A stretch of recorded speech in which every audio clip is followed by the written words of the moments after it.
Salut à tous, bonjour, bienvenue sur votre télévision, madame, messieurs, avec 10-12, le Zénith, votre talk show qui vous donne de lundi à vendredi de comprendre l'actualité qui gravite autour du Cameroun, mais surtout de les analyser avec un langage tout à fait simple et mieux les comprendre au quotidien. Qu'est-ce qui s'est réellement passé hier soir sur les antennes de la télévision Equinox TV avec Sa Majesté Fo Sokunju, Jean Rameau.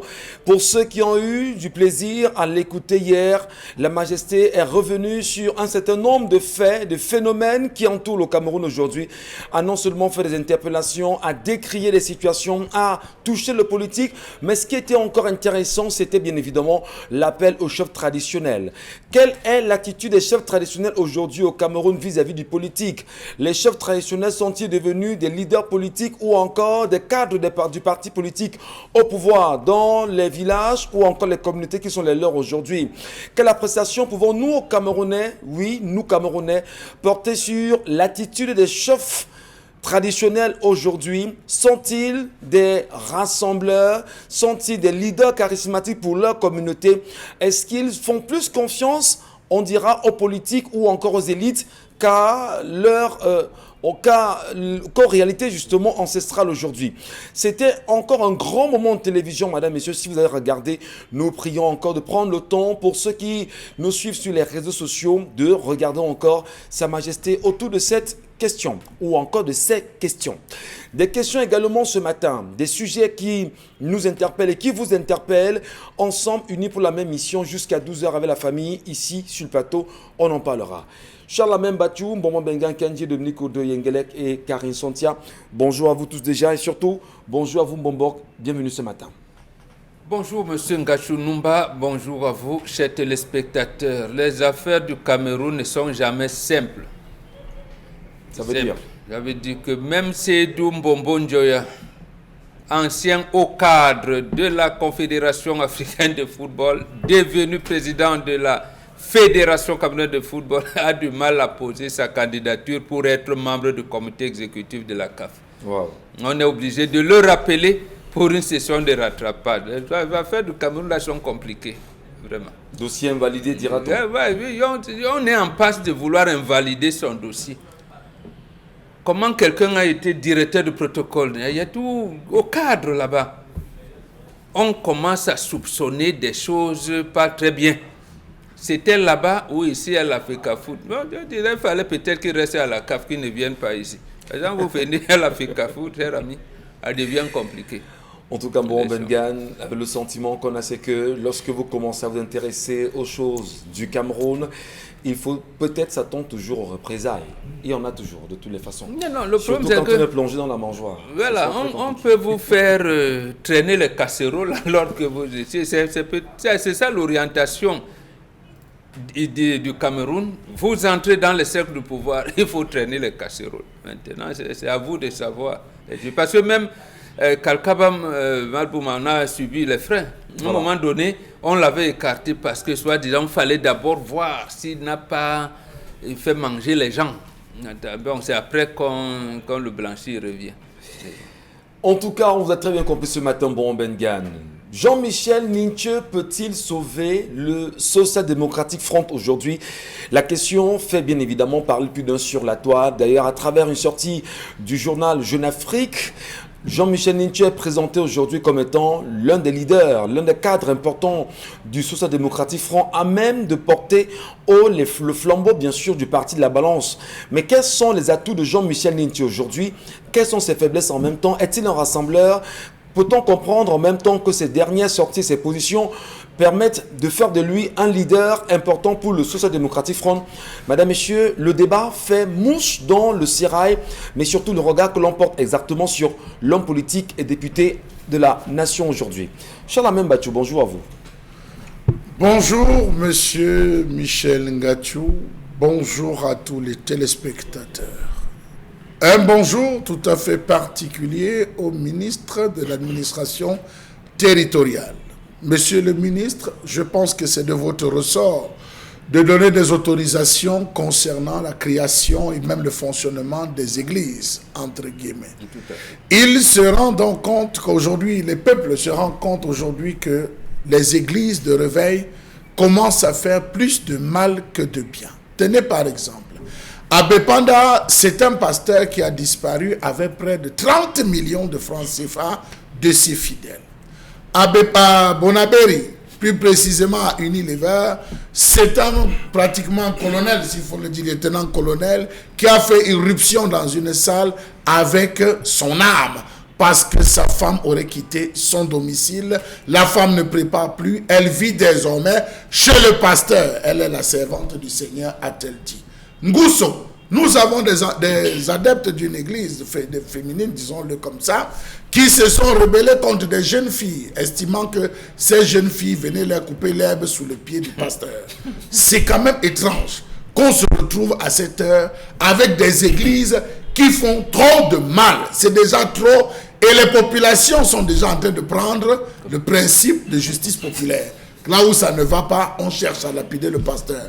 Sauver l'église à qui vous avez donné les différentes autorisations. Entre-temps, à Garoua, on cherche encore le scanner parce que le scanner ne marche pas.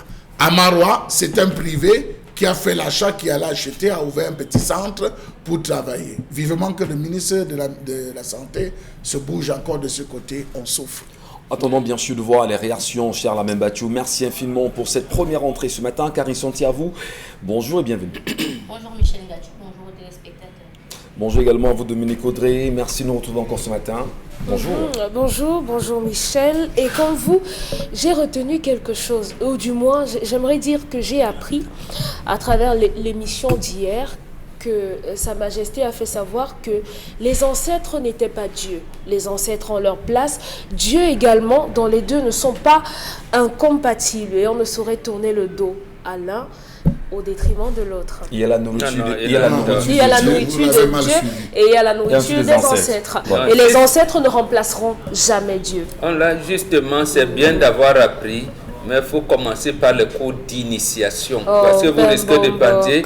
Justement, nous avons toujours dit il faut avoir les oreilles attentives et être assidu. Ce que vous avez les ancêtres sont le trait d'union. Voilà, vous perturbez maintenant, après vous n'allez rien comprendre. Les ancêtres sont le trait d'union entre nous et Dieu. Voilà, vous comprenez qu'on a dit qu'ils étaient Dieu?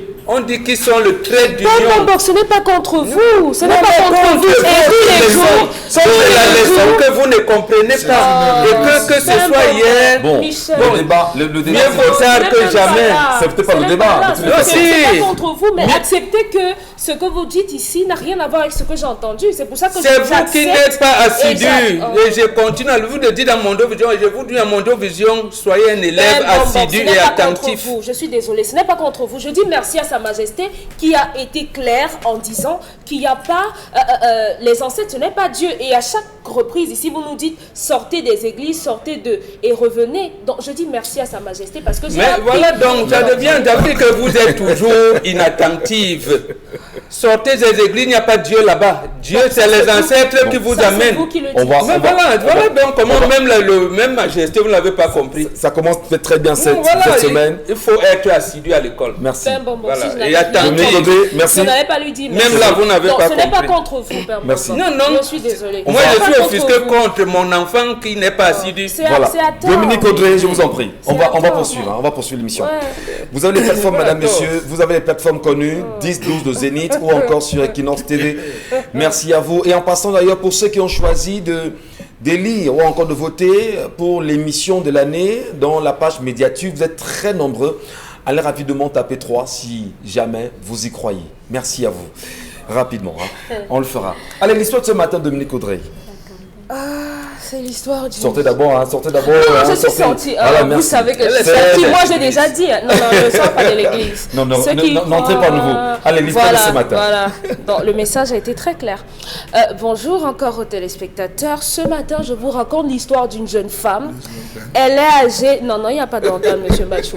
Elle est âgée de 27 ans. Moi, je ne mets pas les organes. Et elle est légalement... Mais arrêtez de taquiner Dominique Audrey. Je vous en prie, Charles. Il faut en poursuivre. De façon très sérieuse. Oui, on est sérieux. On est sérieux parce que l'histoire de cette jeune femme donne les nerfs.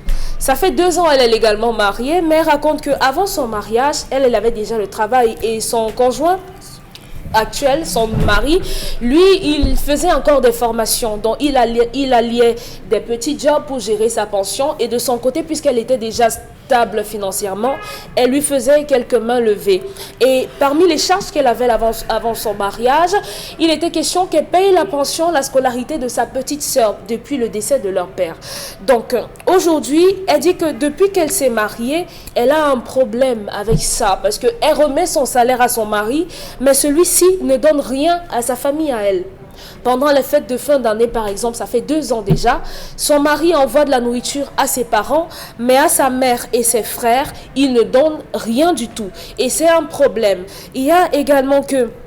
Elle raconte que ça fait 10 mois, elle est en arrêt de travail parce qu'elle est très malade. Et sa question, avant de donner certains détails, c'est de savoir, est-ce que si je reprends mon travail, je devrais aussi faire comme mon mari, m'occuper simplement de ma famille et de moi sans...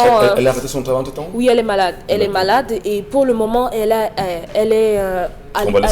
voilà. Elle est à la maison pour une longue période dont toutes les charges reviennent à son mari.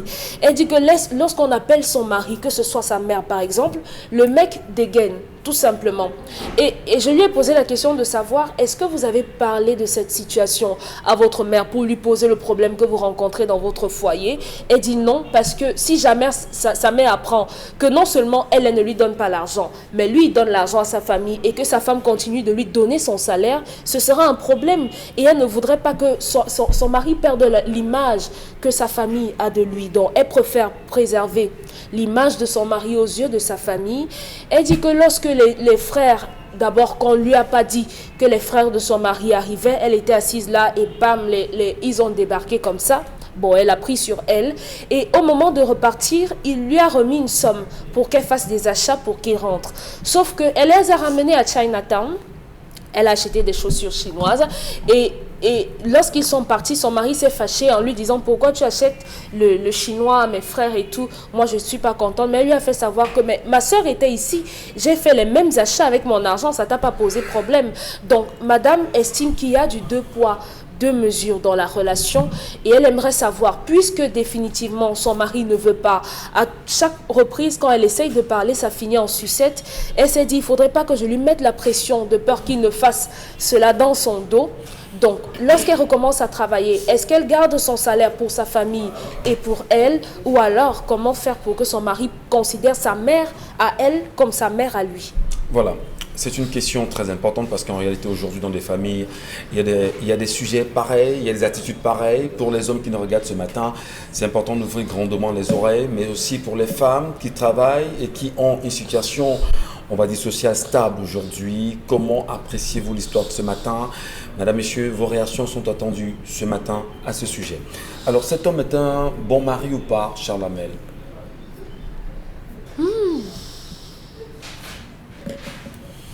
Vous savez, monsieur Michel Ngatou, quand vous posez la question comme ça, vous voulez que je vous réponde comment? Oui ou non? Mais la question vous est posée. Est-ce que c'est un bon mari? Lorsque Monsieur, votre femme est malade, votre femme prend son salaire, elle vous donne de gérer, vous occupez pas sa famille aussi. Je commence par tirer un coup de chapeau à cette femme parce que cette femme est véritablement allée à l'école du mariage. Elle maîtrise les rouages, ne pas exposer son mari, ne pas exposer les secrets de la vie familiale, protéger la vie même au détriment de toutes les misères qu'on peut vous faire vivre. Je lui tire un coup de chapeau. Ça pose la question, une autre question épineuse, monsieur Michel Ngatou. Comment est-ce qu'elle gère ses besoins? Parce qu'elle n'a pas abordé la question de comment est-ce qu'elle gère ses propres besoins. Ça suppose qu'elle doit se coiffer tous les dimanches, elle doit vérifier à sa petite lingerie féminine, elle doit penser à tous les petits agrégats qui vont tout autour de la femme, M. Michel Ngatou. Ça ne nous a pas dit. Est-ce qu'elle a été suffisamment honnête? Et ça, je me pose la question parce qu'elle aurait dit, si elle remet tout son salaire à son mari, comment est-ce qu'elle fait pour pouvoir elle-même s'en sortir? C'est la première question, tout de go, que je suis amené à me poser. Ça suppose que je touche 100 000, je te remets tous les 100 000, c'est encore toi qui vas me remettre l'argent pour m'habiller. C'est important, parce que si une femme raconte une histoire et elle omet ce type de détails, ça veut dire quelque part que je remets entre guillemets, premier point ou première phase. L'autre chose, monsieur Michel Ngatsou, c'est que quand on se retrouve... Vous doutez sur, vous allez dire, Elle aurait abordé la question. montant global de son salaire? Oui, elle devait dire, puisqu'elle n'applique que des cas, il ne s'occupe pas quand 2 poids 2 mesures, mais elle-même, vous savez que la femme, avant de raconter l'histoire de l'autre, elle raconte d'abord son histoire. Toutes les femmes, même si vous commencez à lui demander, elle va venir vous voir, vous lui posez votre problème, elle dit que moi, elle commence toujours par moi, chez moi, moi voilà comment je fonctionne. La femme commence d'abord par elle avant de vous aider, même si c'est un conseil.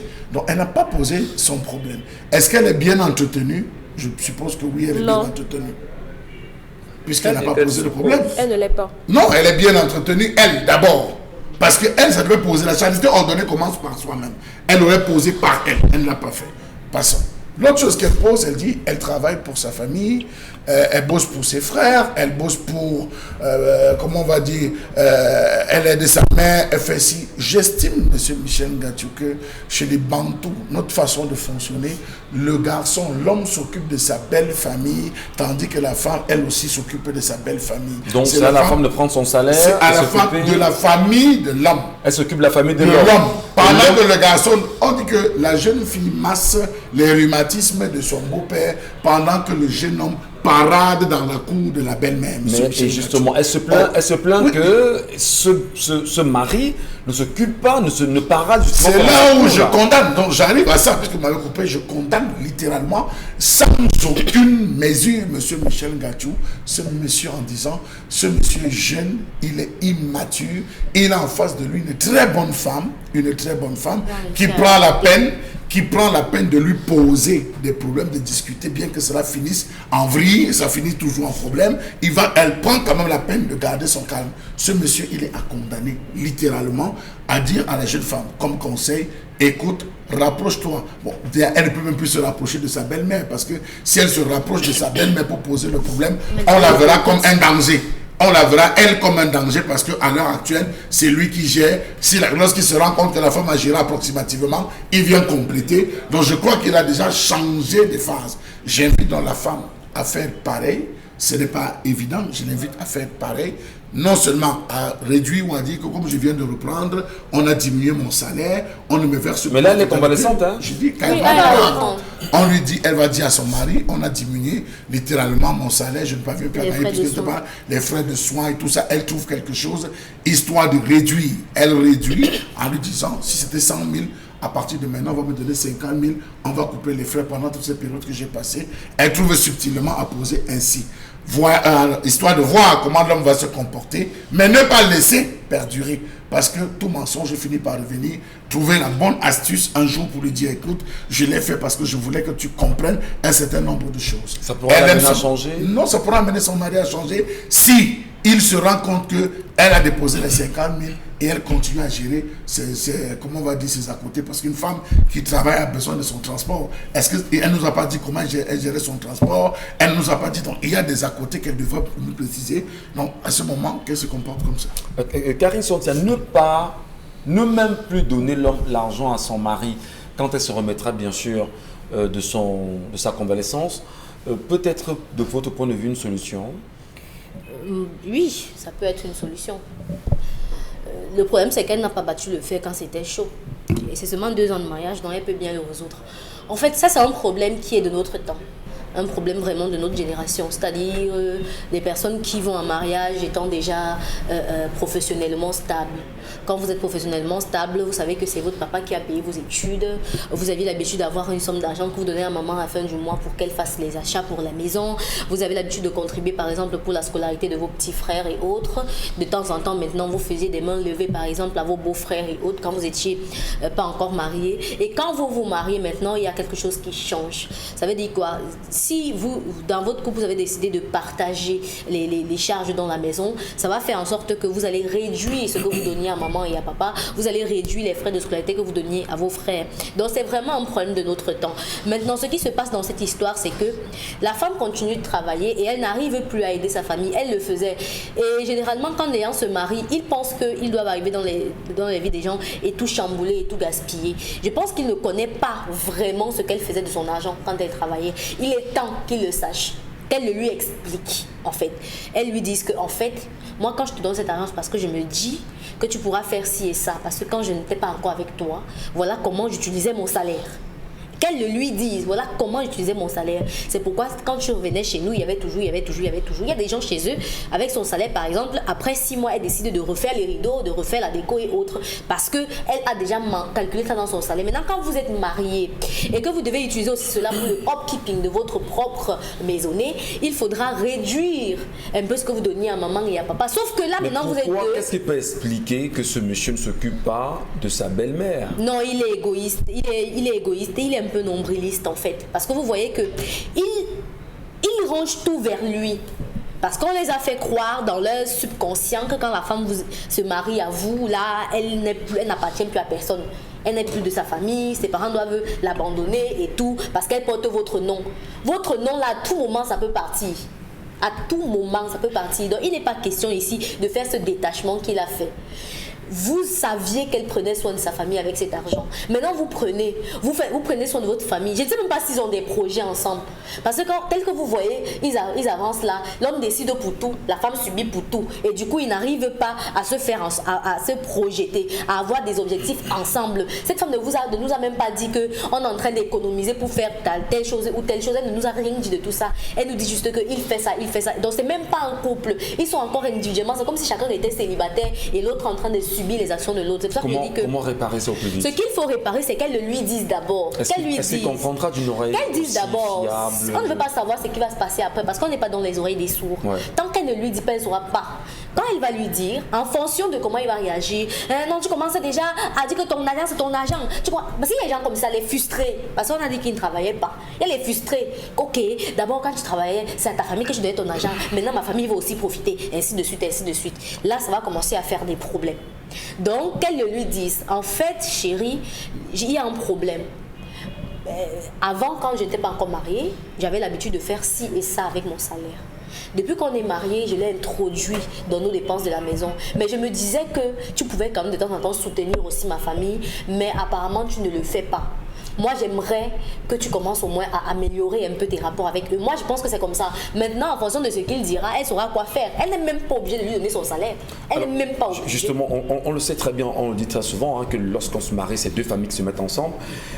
Lorsque deux familles se mettent ensemble, justement, et qu'il y a de l'individualisme là-dedans, Dominique Audrey, et que l'on a le sentiment, justement, que l'homme, lui, ne fait que des choses qui l'arrangent lui, sans pourtant s'occuper de sa femme et sa belle famille. Est-ce qu'il ne peut pas avoir un retournement de la situation pour l'homme, pour ce dernier par la suite? Est-ce que c'est pas dangereux pour lui-même? Non, puisqu'il a déjà son travail, c'est un ingrat. Il fait partie de cette catégorie de personnes-là qui, lorsqu'ils n'ont rien, ça ressemble à des agneaux. Ils sont doux, ils sont posés, serviables et tout. Et lorsque ils réussissent à avoir un peu plus, ils deviennent autre chose. Donc il n'y a que cette femme-là qui peut retourner la situation. Malheureusement, on est enclin de croire qu'il n'y a pas... Moi, je suis d'accord avec ceux qui pensent qu'aujourd'hui, c'est le mariage pour le mariage. Puisqu'il faut se marier, puisqu'il faut avoir un anneau, puisqu'il faut avoir une robe et louer des voitures et louer une salle et tout le tralala là. Oui, on est plus dans ça.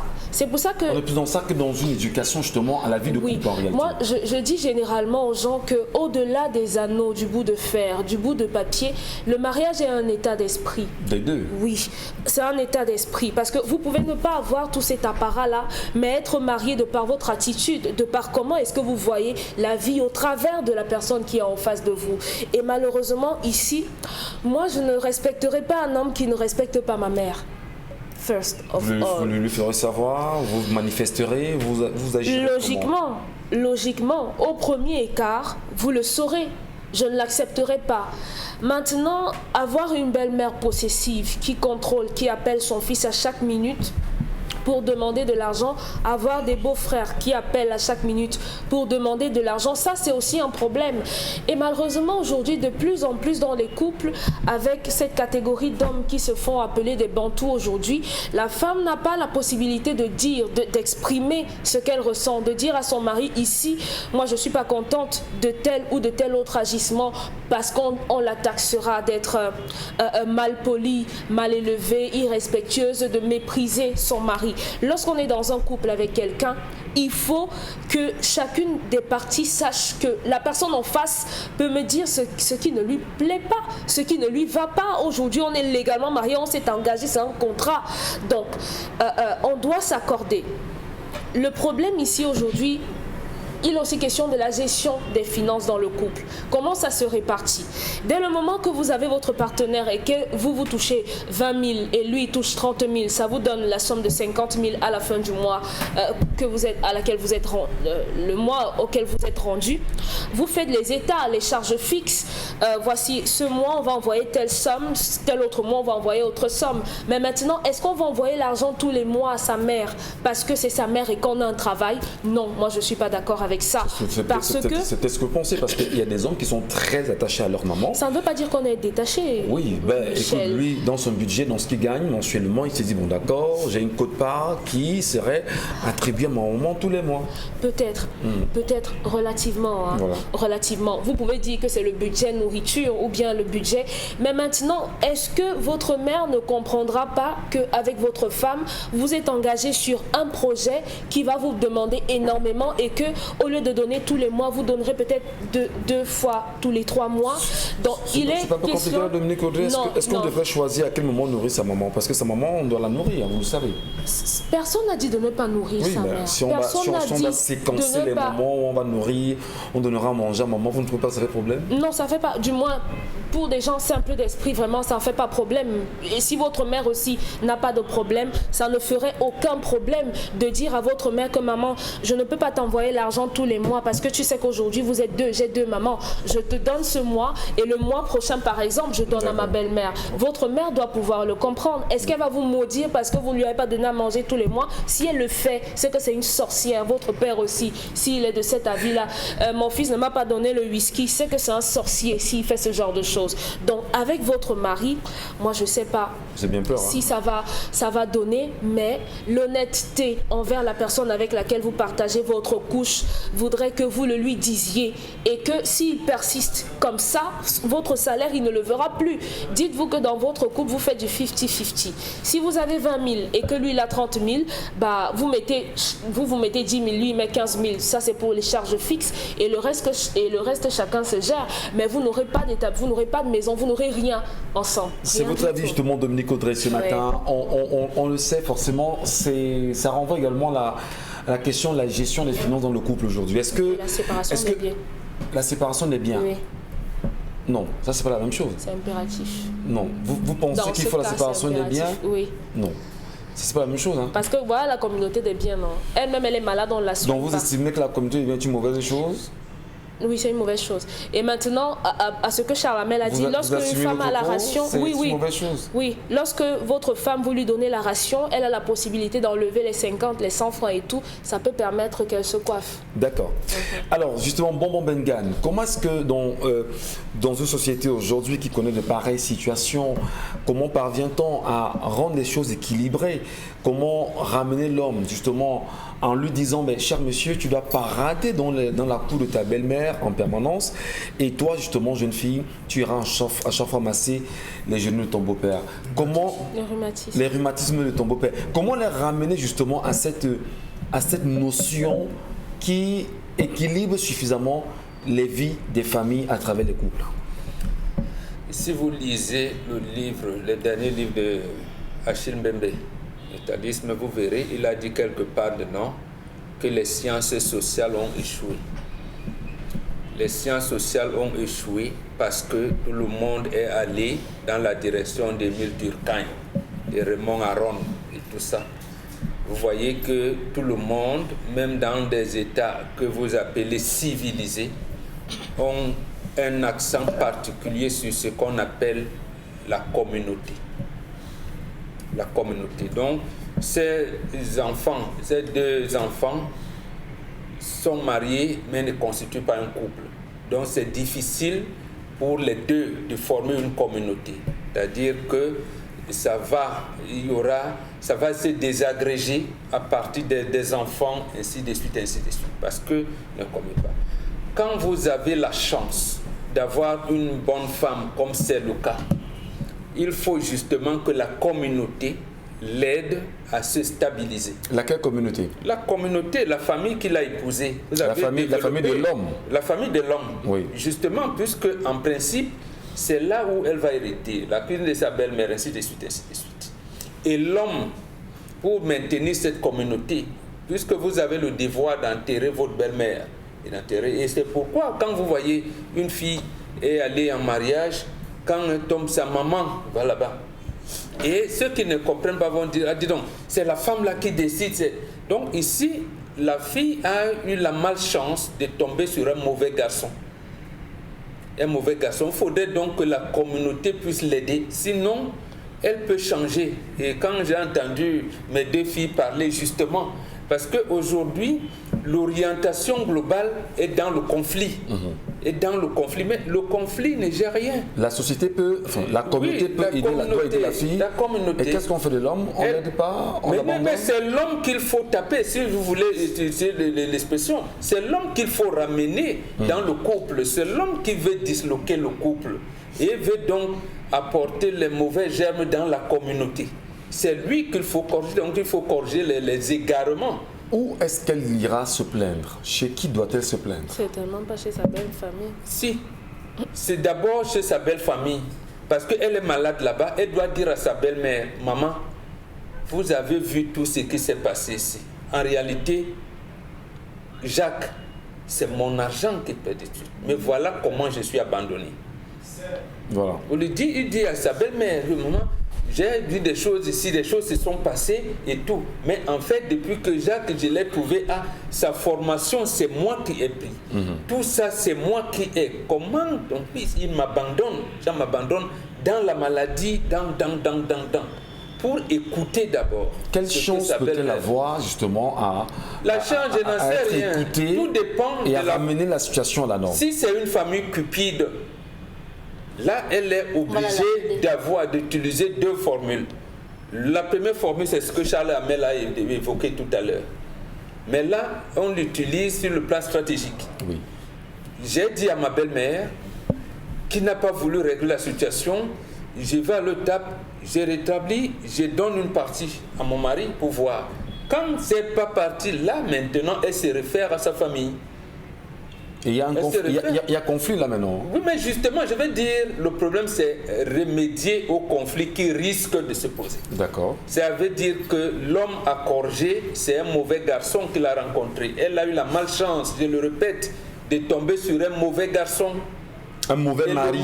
Oui, un mauvais mari, si vous voulez, un mauvais mari. Et le mauvais mari, parce que quand vous entendez des choses, elle a acheté les Chinoises, elle a non, ça risque d'aller au conflit et elle risque de voir la vie noire comme si tous les hommes étaient noirs, non. Elle est mal tombée. Est-ce qu'il faut, est-ce qu'elle réussira à corriger? C'est là où nous parlons de la communauté. D'accord. Sa belle-mère ne veut pas. Il va sûrement, si elle soutient son enfant et ses beaux-frères, ses belles-sœurs vont dire, donc toi, d'accord, elle va donc se rendre compte qu'en fait, je suis mal tombé. Et là, maintenant, on fait commencer à faire à sa famille qui viendra. Au troisième niveau, ça sera le troisième niveau, va se rendre compte que moi, je suis où? Et là, maintenant, elle aura à faire le choix. Très bien. Je maintiens la division de mon salaire. Je vais dire à mon mari que je m'occupe des enfants ou c'est lui qui s'en occupe, puisque en fait, c'est l'homme qui s'occupe de l'instruction des enfants. C'est pas la femme. C'est pas la femme. Donc, voilà donc les orientations bantou et je voudrais que mes filles soient assidues et comprennent. Parce que quand ils voient un noir africain qui va dire ah voilà comment les bantous, alors que je ne sais pas si l'homme est occidentalisé, si c'est un playboy. Il arrivait aussi des situations, là je termine par là. Quand vous tombez sur un mauvais mari qui cherche les femmes partout et quelquefois même il vous transmet des maladies, la communauté vous demandait de ne plus entretenir des rapports intimes avec votre propre mari. Mais la communauté n'est pas la communauté. Voilà, mais bon, c'est vous. C'est vous qui... faut punir le mari, on vous dit... On le punit en public. Voilà. Oui, mais tout à fait. Est-ce que la communauté, là, quand vous êtes à deux? Non, pas du tout. Mais j'ai dit, attends, quand on l'a doté, est-ce qu'elle parlait quand on le dotait? On va prendre la version tout à l'heure et puis on va continuer l'analyse forcément sur la question de l'histoire de ce matin, madame, messieurs. Le temps pour vous de rester scotché en réalité parce que chaque matin, il est important de comprendre que le Cameroun est pratiquement en lambeaux. Il faut faire quelque chose pour ce pays qui nous est cher. Qui sont ceux, en réalité, qui sont à la tête du Cameroun et qui ne permettent pas au pays d'avoir une image aussi réluisante. Et tout ça, tous les jours, ça nous met en colère.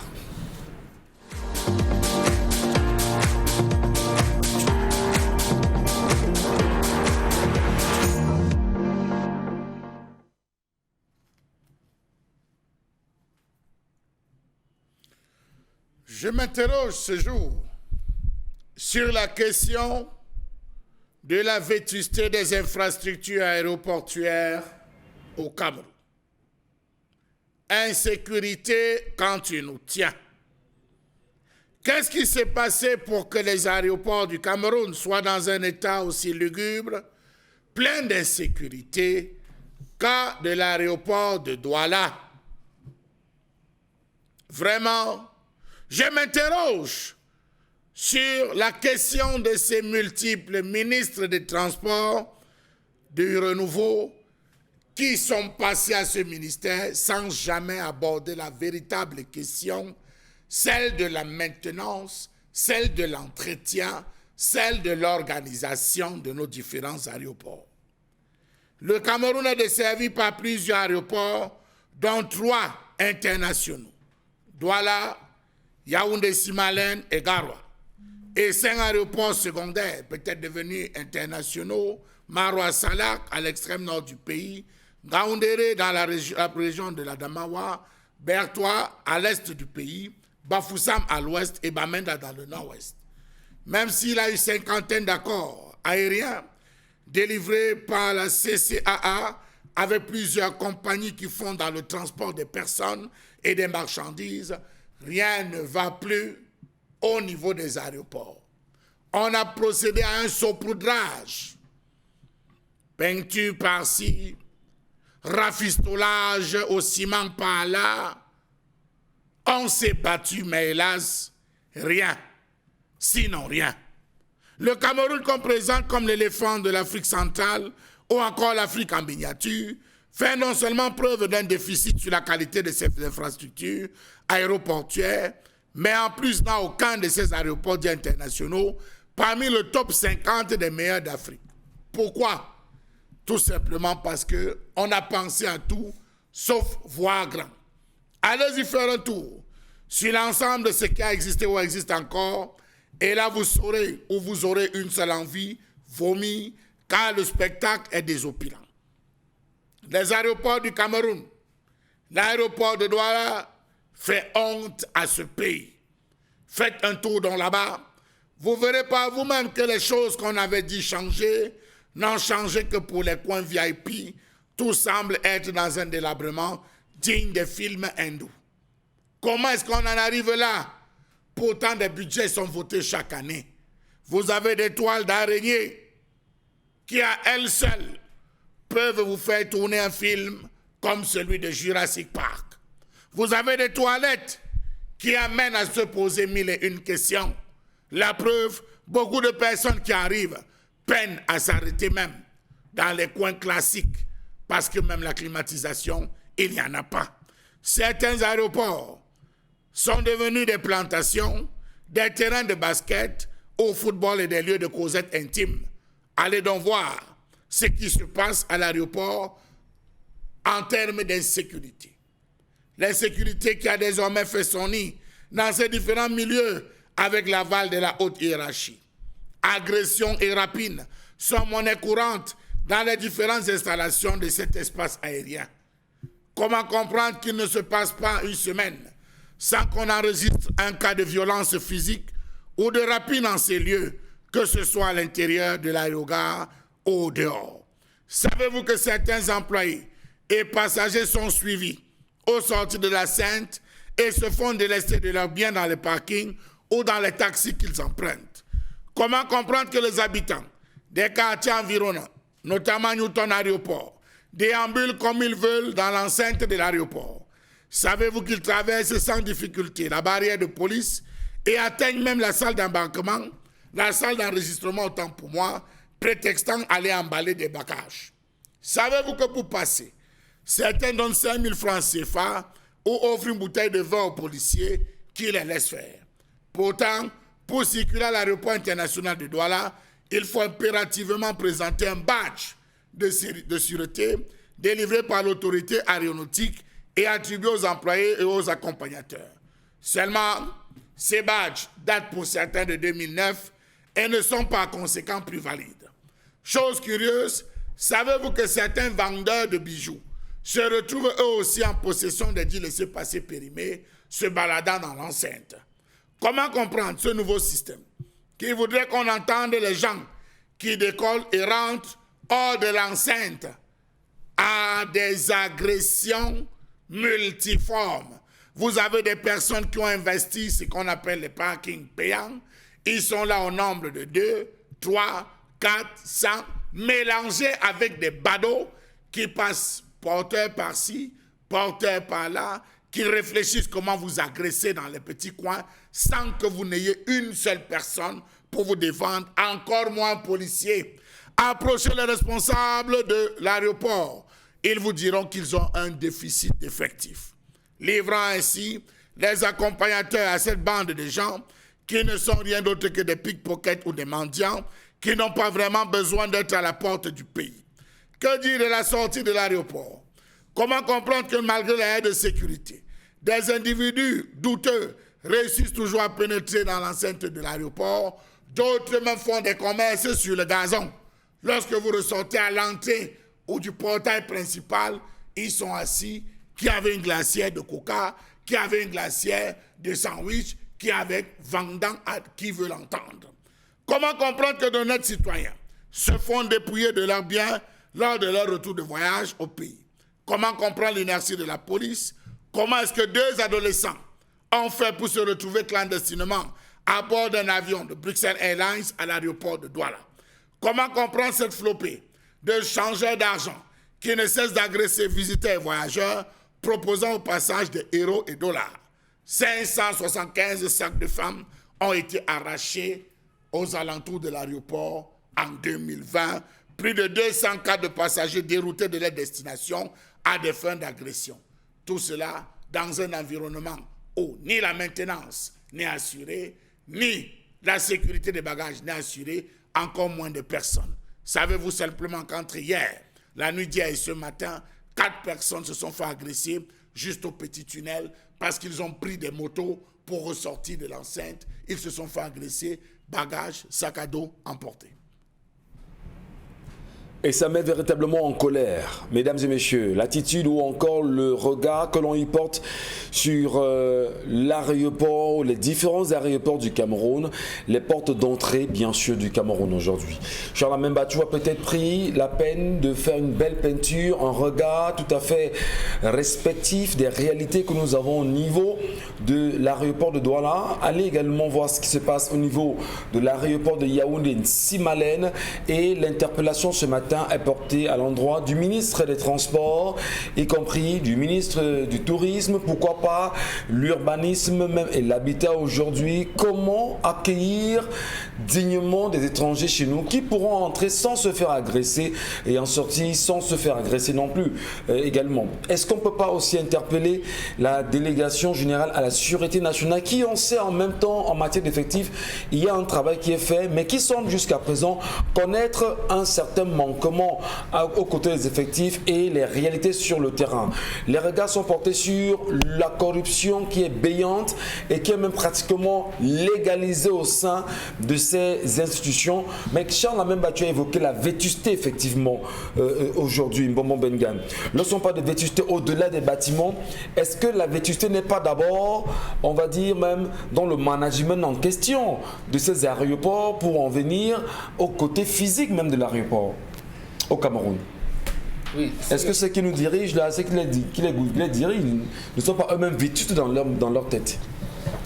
Justement, l'image, quand on entre dans un pays, si on prend l'avion, par l'avion, c'est bien l'aéroport, vous l'avez dit. Et quand vous venez déjà à l'aéroport, vous avez déjà l'image du pays que vous allez visiter. Et l'image du Cameroun que vous prenez par Marwa Salak, par Simalène ou par Douala, vous saurez que vous allez dans un Wonderfulkistan. Ça veut dire que ça n'a rien à voir avec des pays sérieux. Je ne parle plus, parce qu'au Cameroun, on ne doit même plus parler de problèmes de maintenance et d'entretien, parce que ça, c'est des termes qui n'existent plus chez nous depuis plus de 20 ans. Donc ça, on n'en parle plus. On n'en parle plus. Mais pourquoi on n'en parle plus? Justement, c'est parce qu'il n'y a plus de politique. Vous venez du Gabon, l'aéroport Léomba. Je dirais pas de commune mesure avec l'aéroport. Apparemment, j'entends des choses du genre, le Cameroun est la locomotive de la sous-région. Donc, commençons par nos frères abonnés. À Léomba, rien du tout. Rien de commun. Rien de commun avec le Cameroun. Donc, il nous dépasse comme l'éléphant dépasse le lièvre. Donc, je ne pouvais pas. Je ne peux pas aller au Fouet de Boigny, à Abidjan, ou je ne sais pas moi, à Blaise Diagne, à Dakar, à Jomo Keyeta. Au Kenya. Ne parlons pas. Donc, c'est pas honteux. Ou Murtala Mohamed ou Amadou Bello. Vous dites, il n'y a pas. C'est-à-dire, vous avez honte. Vous avez honte. Je ne sais pas ce que disent nos frères et sœurs qui sont la diaspora, qui viennent au Cameroun. Je parle seulement de ce parce que quand vous allez prendre Kennedy, John Fregara Kennedy ou De Gaulle, on va dire qu'ils sont développés. Mais vous partez de Blaise Diagne de Dakar, de Félix Houphouët-Boigny d'Abidjan, de Léomba, Bibéville, de Jomo Kenyatta, vous allez dire que maintenant notre pays est en train d'aller où? On sombre. C'est-à-dire, d'abord l'aspect. On n'a pas d'aéroport digne de ce nom au Cameroun. Nous n'en avons pas. En fait, c'est la mention pitié que l'aviation civile internationale nous admet. Il fallait même voir comment les ADC, les aéroports du Cameroun, j'allais dire badigeonner les murs et faire un semblant de revêtement confortatif sur le tarmac. C'est indigne. C'est indigne d'un pays. Est-ce que ce sont les dirigeants qui font problème aujourd'hui? Oui. Ou c'est une politique en réalité même de promotion même du Cameroun à travers les aéroports qui manquent? Mais c'est les dirigeants qui font problème. Parce que c'est les dirigeants. Pas les dirigeants de ces aéroports. Non, les dirigeants du pays. Je me rappelle encore, lorsque Samuel Bois dirigeait la coordination des partis politiques d'opposition au Cameroun en les années 91, il avait dit qu'ils avaient construit les aéroports du Cameroun avec l'argent du pétrole. Apparemment, le pétrole n'est pas encore fini au Cameroun. Et même ce que vous appelez l'axe lourd, on l'a changé en disant national numéro 3. Donc, mais si le pétrole est encore là, ou alors si le pétrole a continué, ça veut dire qu'il y a une orientation politique des dirigeants du pays à une certaine époque pour dire que Marwa doit avoir un aéroport international, Garouane doit en avoir un, Yaoundé et Douala, mais également des aéroports, qu'on est Bafoussam, Beya, Bertois, ainsi de suite, Ngaoundéré, pour que justement nous ayons une compagnie aérienne qui puisse desservir le pays tout entier. Maintenant, quand vous ne construisez pas, ça veut dire que vous dites logiquement que nous allons tuer notre transport aérien. Et ça veut dire également que nos visiteurs qui viennent de l'étranger, en fait, ils doivent s'accommoder de nos saletés, de nos vieilleries, de nos tout. C'est un peu ce que ça veut dire. Mais ça veut dire logiquement que nous avons refusé le développement. Très bien. Ça veut dire logiquement, pour reprendre les propos de Mboma Bengan, que nous avons refusé le développement. Alors, à qui justement la faute aujourd'hui? Est-ce qu'on n'est pas quand même en droit de se demander qu'il y a une promotion de nos aéroports à faire? Quel est le budget alloué à la promotion des aéroports? Quel est le budget alloué à la réfection de ces aéroports annuellement? Qui sont ceux en réalité qui s'en occupent? Les acteurs qui s'en occupent pour les refaire et donner un visage reluisant aux aéroports du Cameroun. Karine Sontia, certainement, ça vous inspire en commentaire. Oui, ça m'inspire un commentaire parce que ils sont nombreux qui doivent le faire. Il y a d'abord l'État du Cameroun en lui-même qui doit prendre cette question-là comme une question nationale parce qu'il y va de l'image du Cameroun, c'est la porte d'entrée et c'est par là que tous les étrangers passent. Et c'est en fonction de comment est-ce que votre porte est bien décorée qu'on se dit que votre maison peut être propre. Donc c'est comme une page d'orientation, la première de couverture d'un livre, par exemple. Maintenant, les aéroports du Cameroun, depuis 2016, quand même, font beaucoup parler la communauté internationale, surtout l'Office international de l'aviation civile, qui avait déjà relevé, après un audit d'importantes carences à un certain niveau. Il y avait d'abord qu'il fallait refaire de la chaussée aéronautique, il fallait créer une seconde chaussée d'accès à la piste, il fallait réhabiliter de manière partielle les 2 parkings d'avions, il fallait aussi rénover les parkings pour l'aérogare, oui, ça c'était l'aérogare si je ne me trompe pas. Ça veut dire que l'aéroport de Douala par exemple, qui a été créé depuis 1977, n'avait pas eu de véritable rénovation jusqu'alors.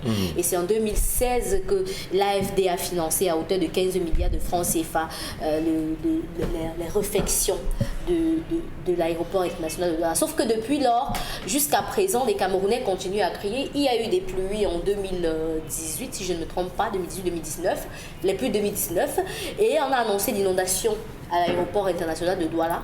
On avait tous vu les images sur la toile, comment est-ce que comment est-ce que les voyageurs étaient les pieds dans l'eau. Imaginez-vous que c'est même parfois des lieux où les gens aimeraient bien s'abriter quand il pleut, mais si l'eau vous retrouve à l'intérieur, c'est grave. Il y a aussi d'autres questions liées à la sécurité des voyageurs. Quand un voyageur arrive à l'aéroport international de Douala, s'il commet l'erreur de ne pas avoir quelqu'un qui l'attend ou encore des personnes qui l'attendent pour le raccompagner, il va se faire rapidement d'abord agresser, chipper son téléphone et blessé par des malfrats. Ça ne fait pas peur justement lorsqu'on le dit comme ça pour ceux qui nous regardent, qui ont le visage revenu au Cameroun. C'est ce qu'on vit au quotidien. On n'invente rien. Si vous voulez faire un tour de ville et que vous avez votre belle voiture, peu importe qui vous êtes, vous pouvez entrer facilement à l'aéroport international de Douala sans vous faire contrôler. Pourtant, il y a des postes de contrôle avant l'entrée. Si vous avez votre véhicule, vous passez là-bas, on ne va pas vous contrôler, on ne va même pas vous stopper. Donc, c'est des questions qu'il faut vraiment poser. On me contrôle quand même, mais dites que ce n'est pas un contrôle accru. On ne contrôle pas. C'est pas un contrôle. Il y a quand même un contrôle. Il passe des appareils en dessous pour vérifier l'éclat. Les appareils qui sont statiques. Non. Il y a des gens à l'entrée. On vous demande d'allumer à l'intérieur de votre véhicule pour essayer de contrôler. Bon, vous pouvez encore parler de certaines entreprises. Il y a des entreprises, lorsqu'ils arrivent, je ne sais pas pourquoi.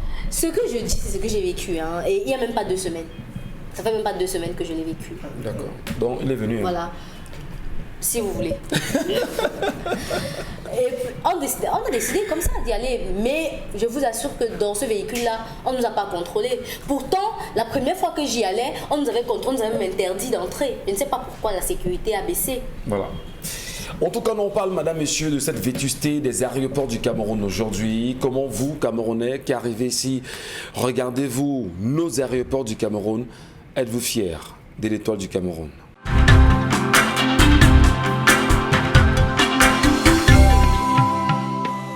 Bon retour mesdames et messieurs, bienvenue encore. Si à l'instant vous prenez le temps, voilà, vous tenez votre petite télécommande à main, bienvenue à vous. Bienvenue également à ceux qui nous regardent ce matin sur les smartphones. En réalité, comment apprécier la sortie bien sûr du secrétaire général de la délégation générale à la sûreté nationale de ce 10 janvier en ce qui concerne le problème, les nombreux problèmes posés par les Camerounais sur l'obtention de la SNI, madame, messieurs. Une question aussi urgente dont on parlera tout à l'heure, rassurez-vous. La CNI, pardon. On a un gros souci à la SNI, CNI, pardon. La CNI, effectivement. On en parlera tout à l'heure. Et vous le savez, il y a aussi un sérieux problème autour de l'établissement des actes de naissance au Cameroun. On interpelle très vite le BUNEC et au-delà, que font les hommes politiques au moment où les Camerounais n'ont pas de carte nationale d'identité? D'ailleurs, on le sait, la révision sur les listes électorales vient d'être lancée. On n'en parle presque pas avec Elekam qui a fait un lancement timide, froid et qui ne rentre pas dans une réelle sensibilisation permanente pour dire aux Camerounais, allez vous inscrire sur les listes électorales. Au même moment, il est important de préciser effectivement que les cartes nationales d'identité ne sont pas disponibles et de fait, les Camerounais ne sauront s'inscrire sur les listes sans avoir de CNI. Les Camerounais veulent avoir leur CNI. Comment arriver à faire entendre la voix des Camerounais qui pour beaucoup semblent être dans un sommeil aujourd'hui après la sortie justement du secrétaire général de la délégation générale à la sûreté nationale. Il faut faire quelque chose. La colère de ce matin nous ramène à l'état de nos aéroports. Les ADC en même temps sont interpellés ce matin sur cette question. Comment admettre que ce soit dans un état insalubre aujourd'hui, lugubre parfois, où il y a beaucoup d'insécurité? C'est des interpellations. Donc Karine Sontia, tout à l'heure, vous nous avez d'ailleurs fait savoir qu'il y avait une inondation. À l'aéroport international de Douala, c'était le 1er juillet 2020. 1er juillet 2020, exactement. Merci beaucoup. Oh là, c'est l'aéroport de Douala. Oui, l'aéroport international de Douala. Merci beaucoup, Karine. Dominique Audrey, qu'est-ce qui peut expliquer que l'on soit dans un état pareil? Insalubrité à l'aéroport quand même, c'est très grave pour l'image du Cameroun. Et on se tait, personne ne dit rien. Qui doit s'en occuper véritablement de votre point de vue? Les caractéristiques psychologiques des personnes qui sont éhontées trouvent leur sens dans la gestion des aéroports du Cameroun. Des personnes qui n'ont pas honte, qui sont sans gêne, sans vergogne, n'ont pas de mal à démarrer leur voiture et aller s'asseoir dans leur bureau ou bien à toucher leur salaire pour la gestion de ces aéroports du Cameroun parce que ça ne les dérange pas tant que ça. Donc, comprendre comment une personne éhontée fonctionne, c'est regarder le management des aéroports du Cameroun. Je le dis pourquoi? Parce qu'en 2018, une quinzaine je ne sais pas si je dois dire des entreprises, mais on avait Royal Air, Kenyan Air, toutes ces compagnies aériennes. Merci Père Bonbon. Toutes ces compagnies qui travaillaient avec les aéroports du Cameroun ont envoyé une lettre.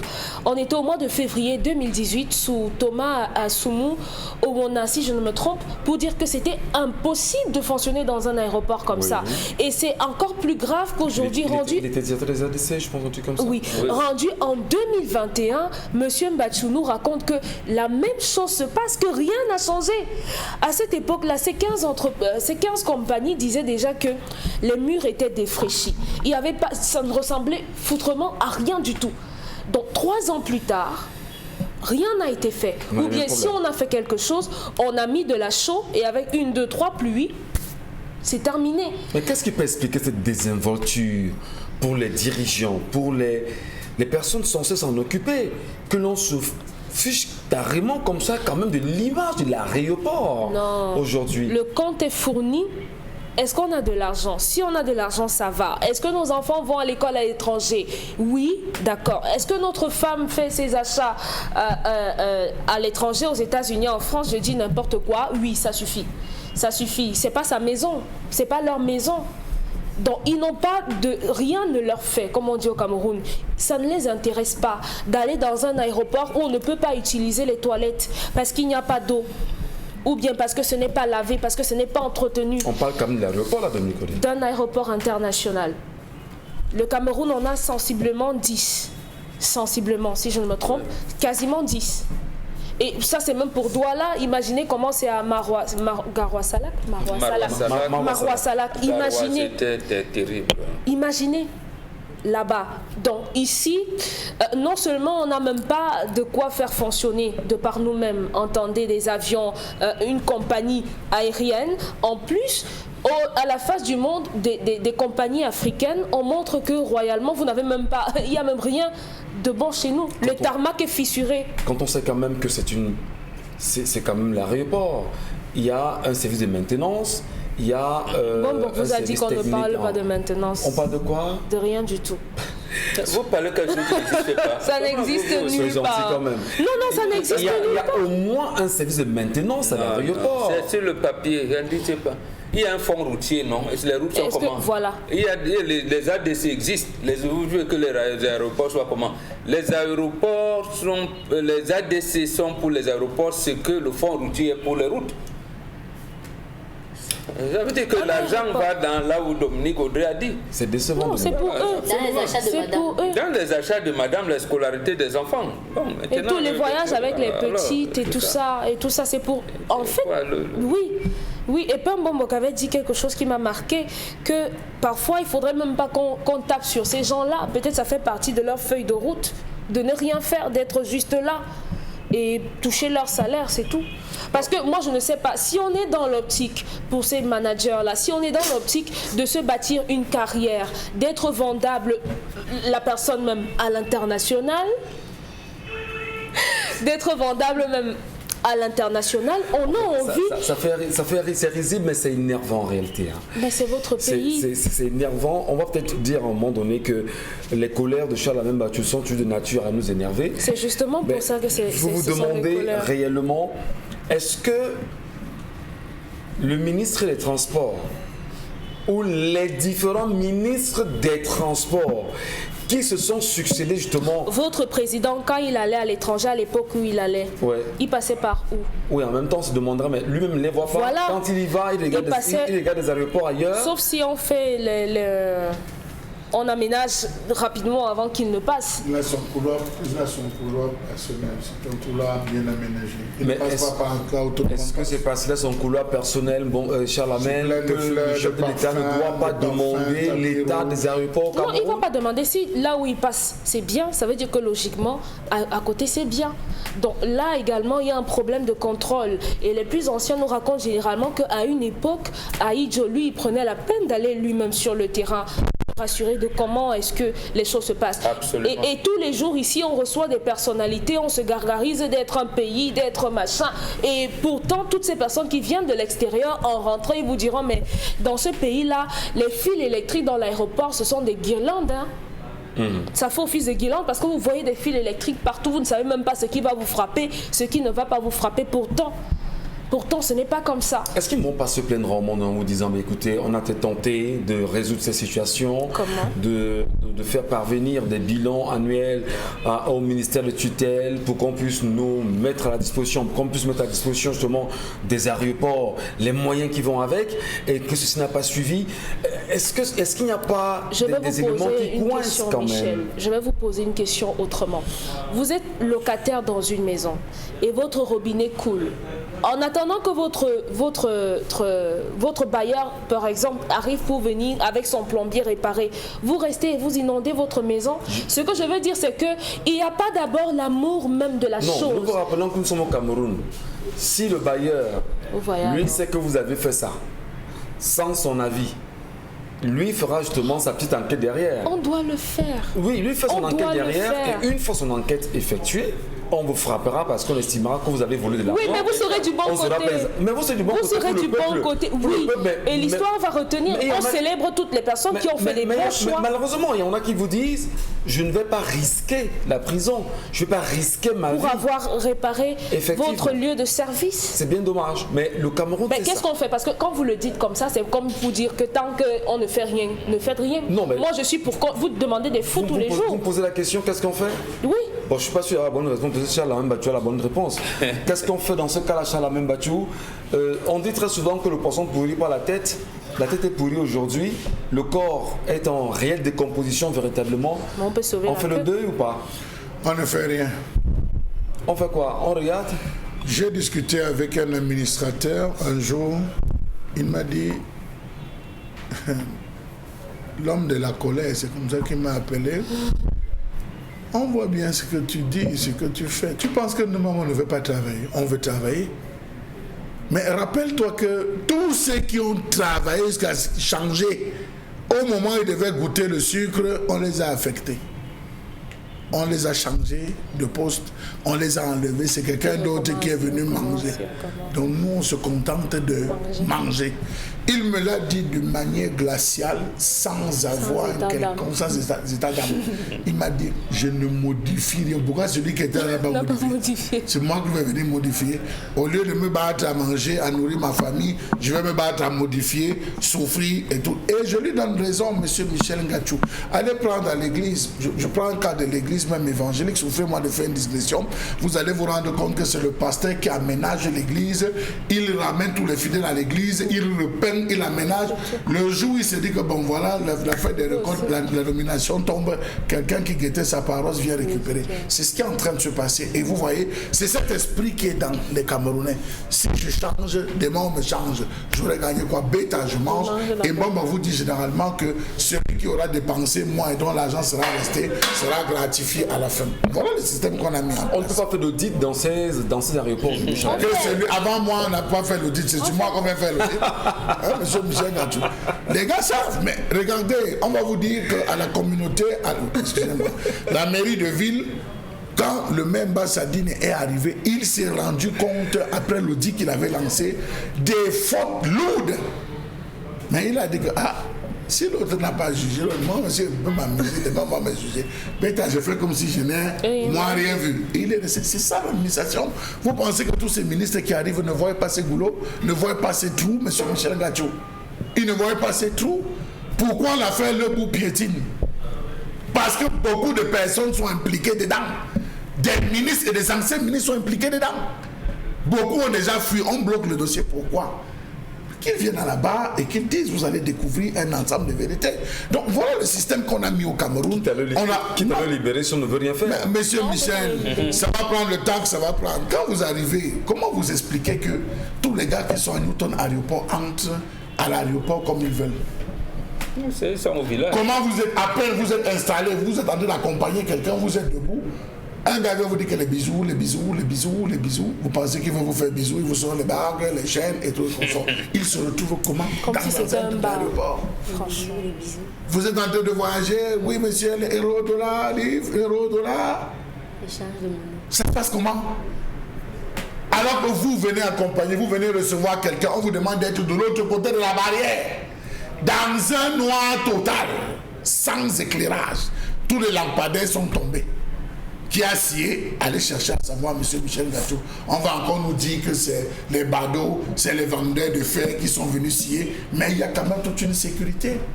Qu'on arrache des sacs, qu'on casse des voitures, monsieur Michel Gachou, qu'on casse des voitures. Est-ce que vous savez que quand vous baladez à l'aéroport, il y a des gens qui cherchent à faire pipi. En bas, ils font pipi défect. Ça, vous ne le savez pas, monsieur Michel Gachou. Non, pas que je ne sais pas. Moi, à l'arrivée, vous n'avez pas d'endroit pour faire pipi.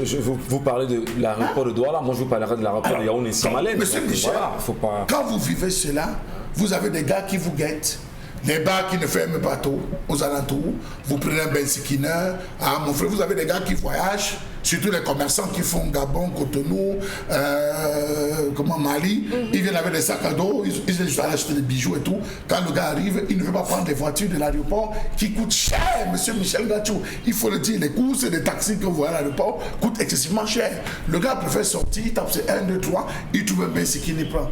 Je vous assure qu'avant le tunnel, il se fait agresser par une bande de personnes qui sont cachées. C'est des roues qu'on lance.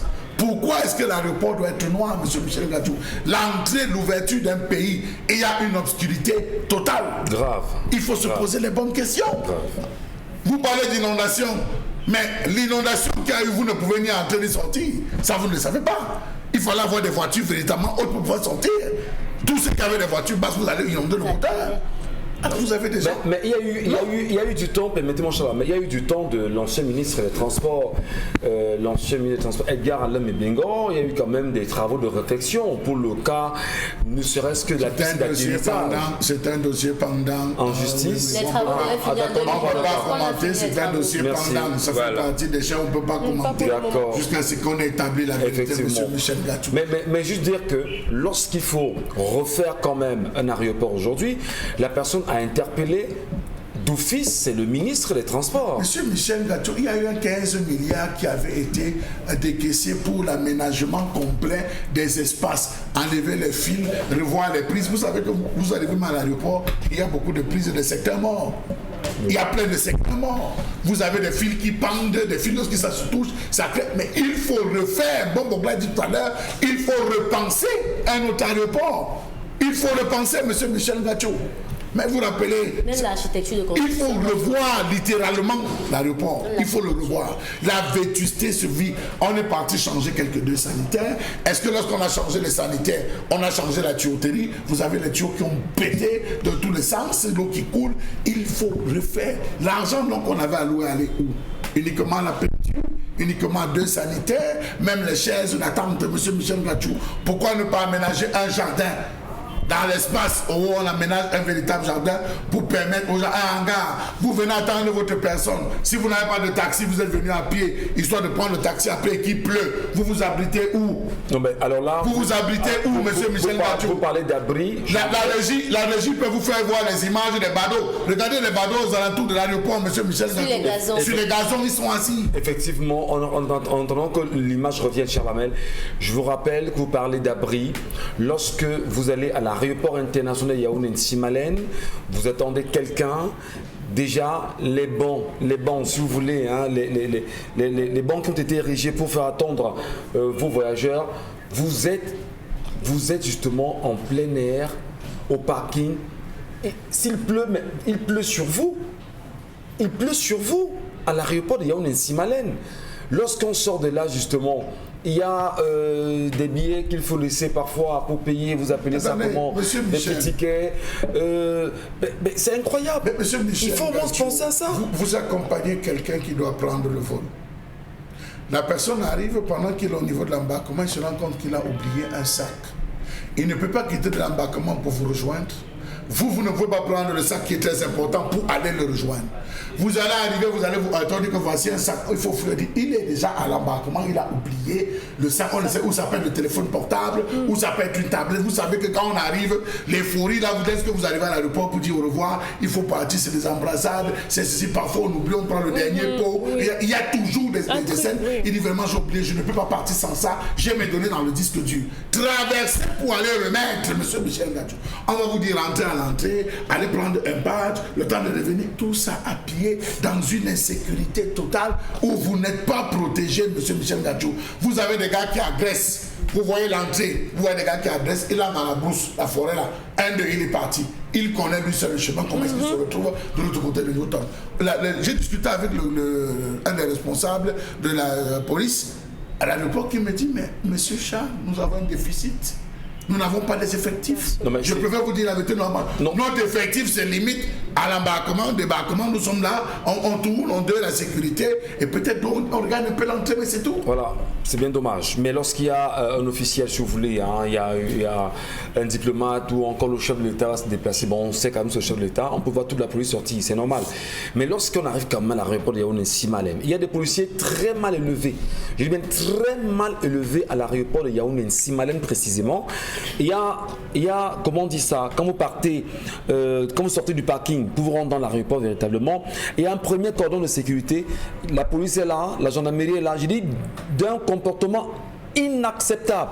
Vous ne savez même pas comment, il y a quelqu'un qui me racontait ça une fois quand je faisais la classe de terminale, qui me disait que, c'est mon enseignant de français qui me disait, lorsque vous arrivez à l'aéroport Roissy-Charles de Gaulle à Paris, il y a un monsieur qui vous accueille en vous disant « Ah, bienvenue chez nous en France, vous n'avez rien à m'offrir venant de chez vous, d'accord, juste votre sourire, ça me va. » Et il vous renvoie un sourire pour vous dire « Soyez les bienvenus chez nous. » Mais allez voir comment les policiers se comportent avec les voyageurs. Je parle bien de l'aéroport de Yaoundé-Nsimalen précisément, comme moi je connais personne. Vous venez avec votre corona, hein? Il n'y a rien à C'est l'environnement. C'est incroyable. Ouais. Non, c'est l'environnement immédiat. Vous ne pouvez pas travailler, des policiers qui sont là. Si les toilettes sont réservées aux commissaires.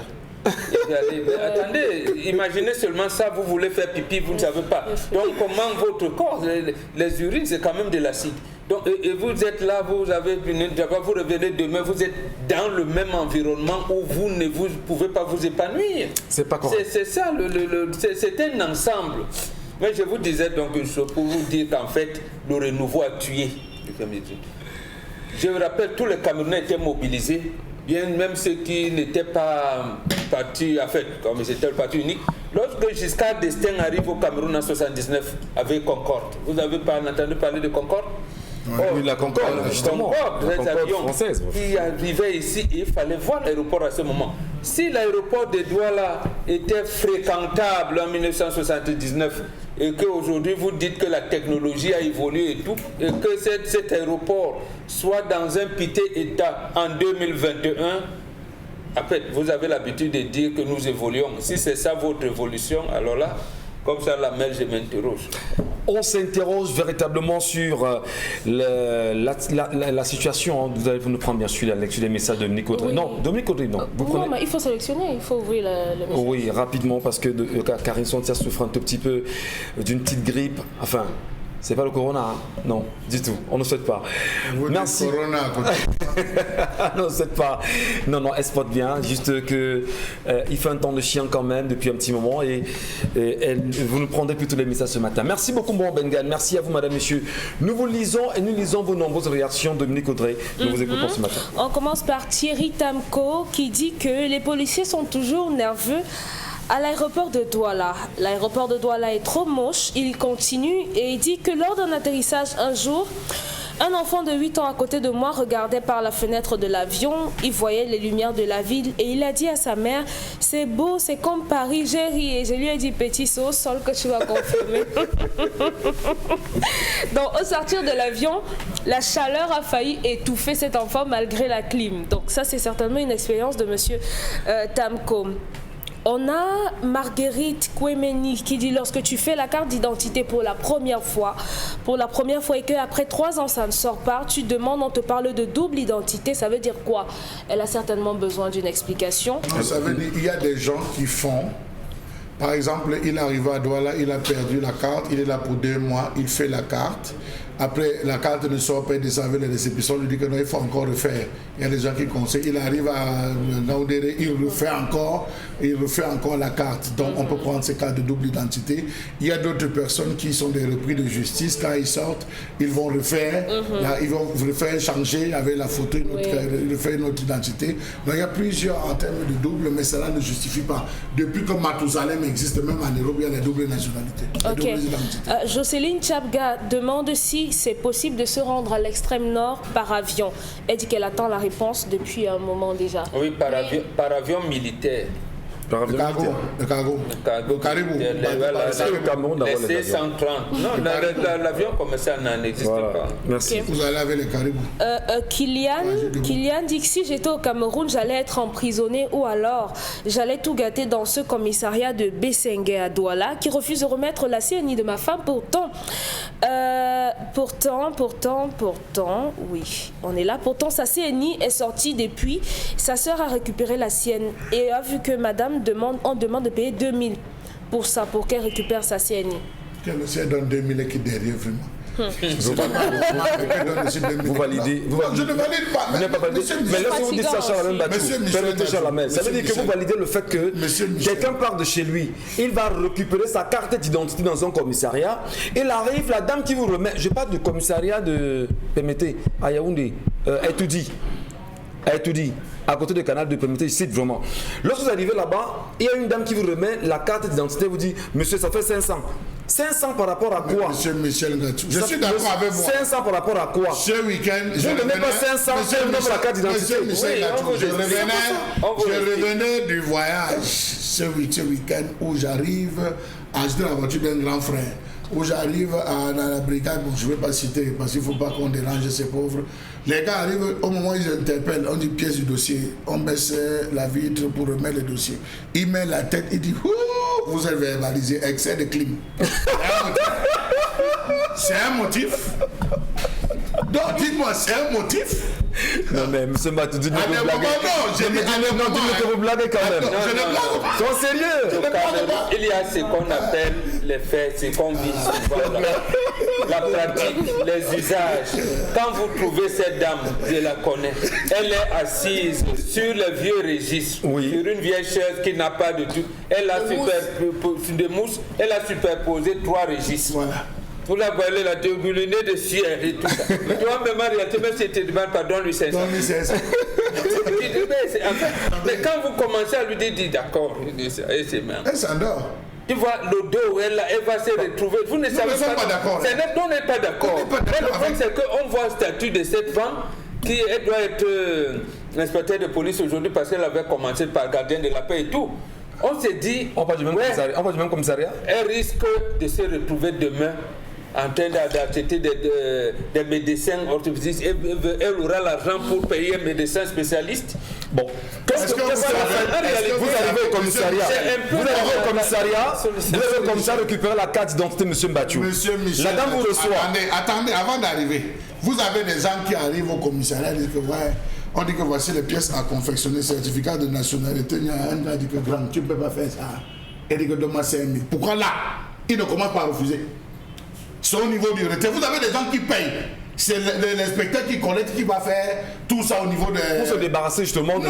Oui, il va faire tout ça, il vous laisser les actes de naissance et tout. Je connais plein de personnes Effectivement. qui le font. Il va faire et il vient vous remettre en disant, oui, je suis allé faire, tout est normal, vous pouvez procéder. Mais il y a des gens qui le font. Donc si on arrive, on dit qu'on a demandé 2000. Ceux même qui vont parfois récupérer, ils payent de leur poche, monsieur Michel. Petite anecdote, quelqu'un va récupérer sa carte d'identité dans un commissariat, toujours à Yaoundé.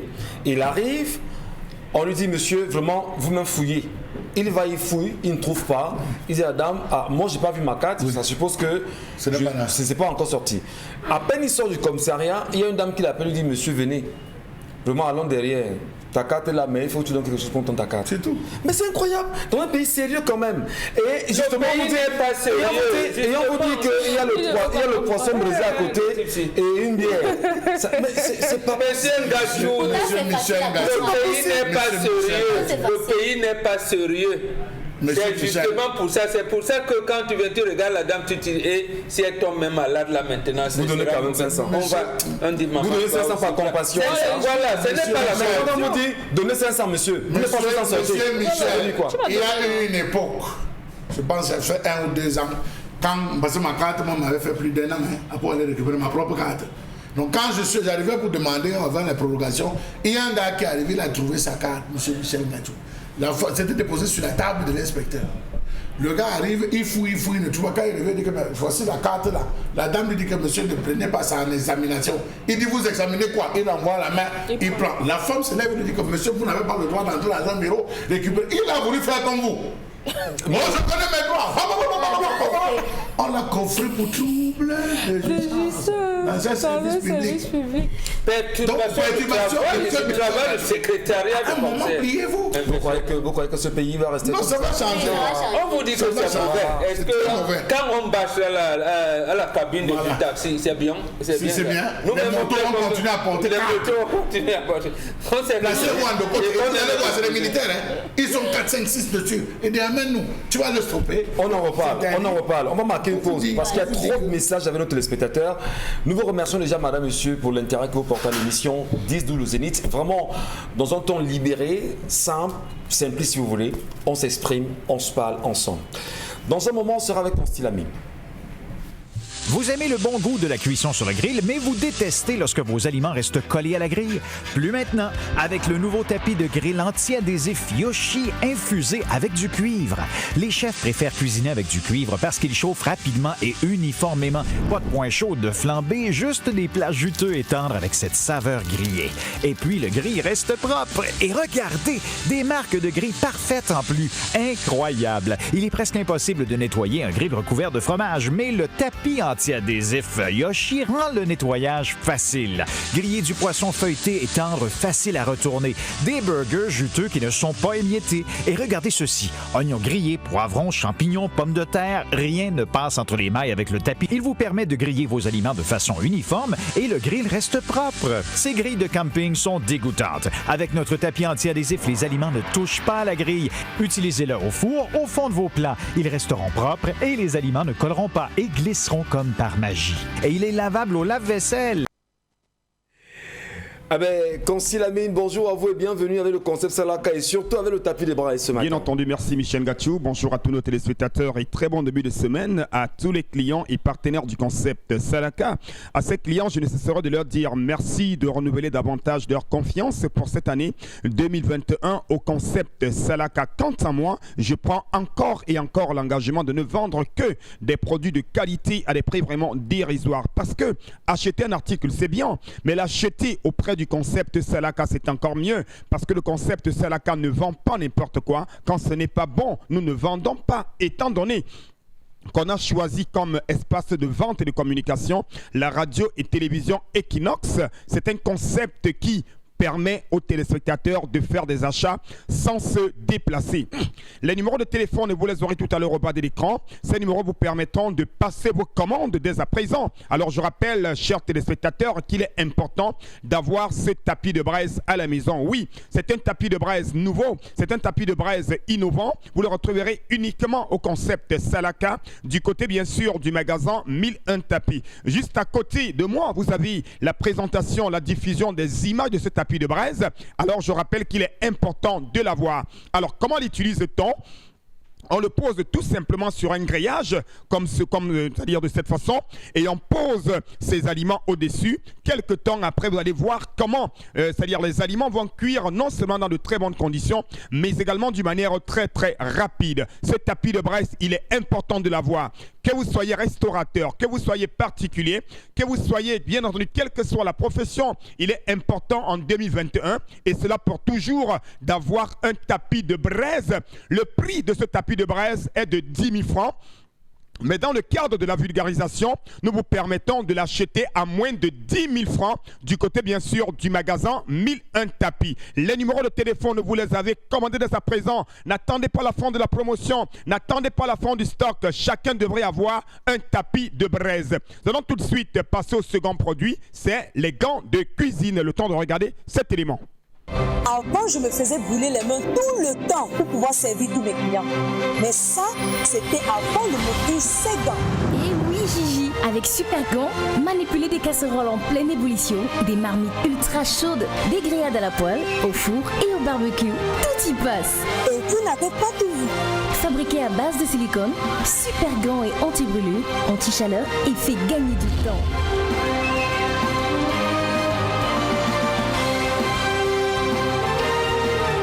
Avec Super Gants, vous allez aimer cuisiner.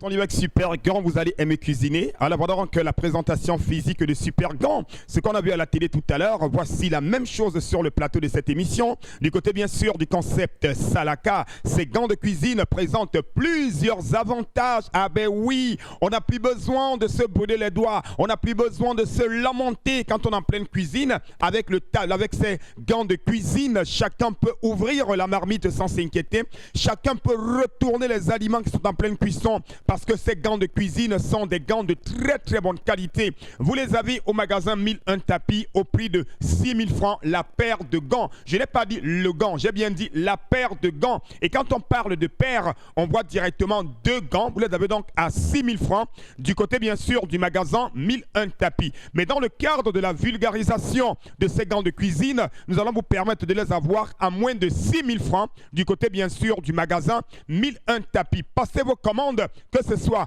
pour le tapis de braise, encore appelé tapis Fobreza, ou alors pour les gants de cuisine. Tous ces produits-là sont en vente au magasin 1001 tapis. Nous vous remercions bien sûr d'être passé par là, Consilamine, avec ses nombreux produits, comme c'est le cas tous les jours, y compris avec le concept Salaka. Alors, beaucoup de messages, mais avant les messages, justement, puisqu'on va y revenir dans un instant, on va rapidement aller sur la toile. Karine Santia pour savoir exactement ce que nous propose la toile ce matin. Oui, en préparatif du CHAN, le championnat d'Afrique des Nations 2020. Les villes du Cameroun sont en préparation niveau propreté, sauf que Madame le ministre de l'urbanisation, c'est ça? Du développement urbain, Cécile Ketcha-Cortez, a fait le tour des villes et particulièrement elle est revenue sur des concepts qui sont souvent utilisés, des concepts qui veulent faire croire que le noir est sale. Et dans cet extrait que nous avons sélectionné pour vous, on vous permet d'écouter ce qu'elle dit. Population crée dans les quartiers. Je voudrais également saisir cette occasion pour dire aux populations qu'il est inacceptable, il est inadmissible qu'on jette volontairement des ordures au sol. Il ne faut pas laisser croire que l'Africain est maudit et que nous sommes sales de nature. C'est pas normal qu'on suce sa canne à sucre et qu'on le jette au sol. Vous jetez pour que qui balaye. C'est comme si vous mangez dans votre chambre et vous jetez les ordures dans votre lit. Vous allez dormir dans un lit sale. Donc pendant cette période et même au-delà de cette période, nous avons lancé depuis 2 ans des campagnes capitales propres, quartiers propres, blocs propres. Tout cela, c'était en vue d'accompagner le chef de l'État à accueillir ses hôtes dans un environnement propre, salubre et sain. Je ne peux pas comprendre que pendant la campagne Ville propre, les gens curent les caniveaux, les gens balayent, les gens nettoient, mais dès lors qu'on a déclaré le prix, et puis on revient à ses vieilles habitudes. Je voudrais demander aux populations pendant ces... Elle demande aux populations de veiller à ce que les villes soient propres, à éviter de jeter vos ordures n'importe où.